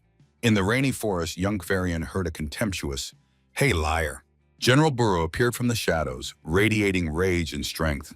The giant intercepted the axe, mocking the audacity of the puppy. The youth panicked, demanding respect before his new subordinates. He pompously declared himself a general, beating his chest with pride. Burrow only laughed loudly, looking at these childish ambitions. In his memories, Kavarion bowed before the throne, accepting the monarch's will. The order was a shock. The emperor appointed him general on the spot. Even the experienced Buru widened his eyes at such a sudden promotion. The young man accepted the post, trembling under the heavy gaze of the giant. In memory still echoed Buru's cry, "If you fail, we'll bury you alive." In reality, the general unexpectedly apologized for his own rudeness. He acknowledged the boy's new status, hiding a cunning smile. A massive hand lay on the shoulder. The path ahead promised to be bloody. Kvarion felt unusual warmth and care in the mentor's words. The young man believed that behind Buru's rough shell hid the heart of a true leader. He swore to return with victory, bowing in farewell. The general said dryly, "Take care of yourself." The blue cloak fluttered in the air. Mount set off into the depths of the forest. Buru saw off the squad with his gaze, whispering parting words. But the final general liar instantly shattered all the magic of the moment. The mockery spread through the forest, making the young man shudder with indignation. Kvarion cursed everything in the world, gripping the sword's hilt until it cracked. Buru ominously reminded, with Goguryeo, jokes end in death. He smiled. This was exactly how true heroes were forged. The squad vanished into the night downpour, heading into the unknown. The plot exploded into battle. The Red Minotaur crushed human bones. A massive club turned the soldier into a bloody mess. The counterattack pierced the blue monster with a forest of steel spears. Baron Levian fought in the very center of hell, gritting his teeth. He ordered the people to escape, preparing to take the blow himself. The magical sword cut the enemy in half, splattering everything with green blood. The remnants of the army fought desperately against the crowd of horned giants. The exhausted knights waited for the final command from their leader. The last order sounded clearly: "Kill the Minotaurs!" Levian was the first to rush into the attack, cutting through the wall of rain. The battle cry of the soldiers momentarily drowned out the roar of the monsters. The turquoise aura of the sword promised a swift death to every minotaur. The Baron soared into the air, aiming at the giant's head. A lightning flash of energy proved he was a master of the highest-ranked sword. The blade blazed with magic, momentarily dispelling the darkness of the forest thicket. The exhausted squad was breaking through the bushes, gasping heavily for air. The knights reported they had almost escaped the cursed lands of monsters. Levion ordered to make a halt to restore strength before the march. He closed his eyes, trying to calm the wild heartbeat. Vigilance was above all. The squad prepared for a short rest. The warriors formed a protective circle, keeping steel at the ready. The Baron leaned against a tree, mourning every lost soul. Out of 300 fighters, only a handful of shadows remained alive. One of the soldiers cautiously stepped into the darkness of the night forest. Comrades warned, deadly danger still lurked around. The young man hurried to relieve himself, unaware of the ambush. A piercing scream tore through the night. 2 pikes instantly pierced his body. Levion froze in horror, looking into the depths of the thickets. The 2-headed ogre emerged from the shadow, raising a massive club. The monster roared, spitting saliva and magical fury. The Baron did not understand how such a creature ended up in these lands at all. The giant loomed over the people, preparing the final devastating blow.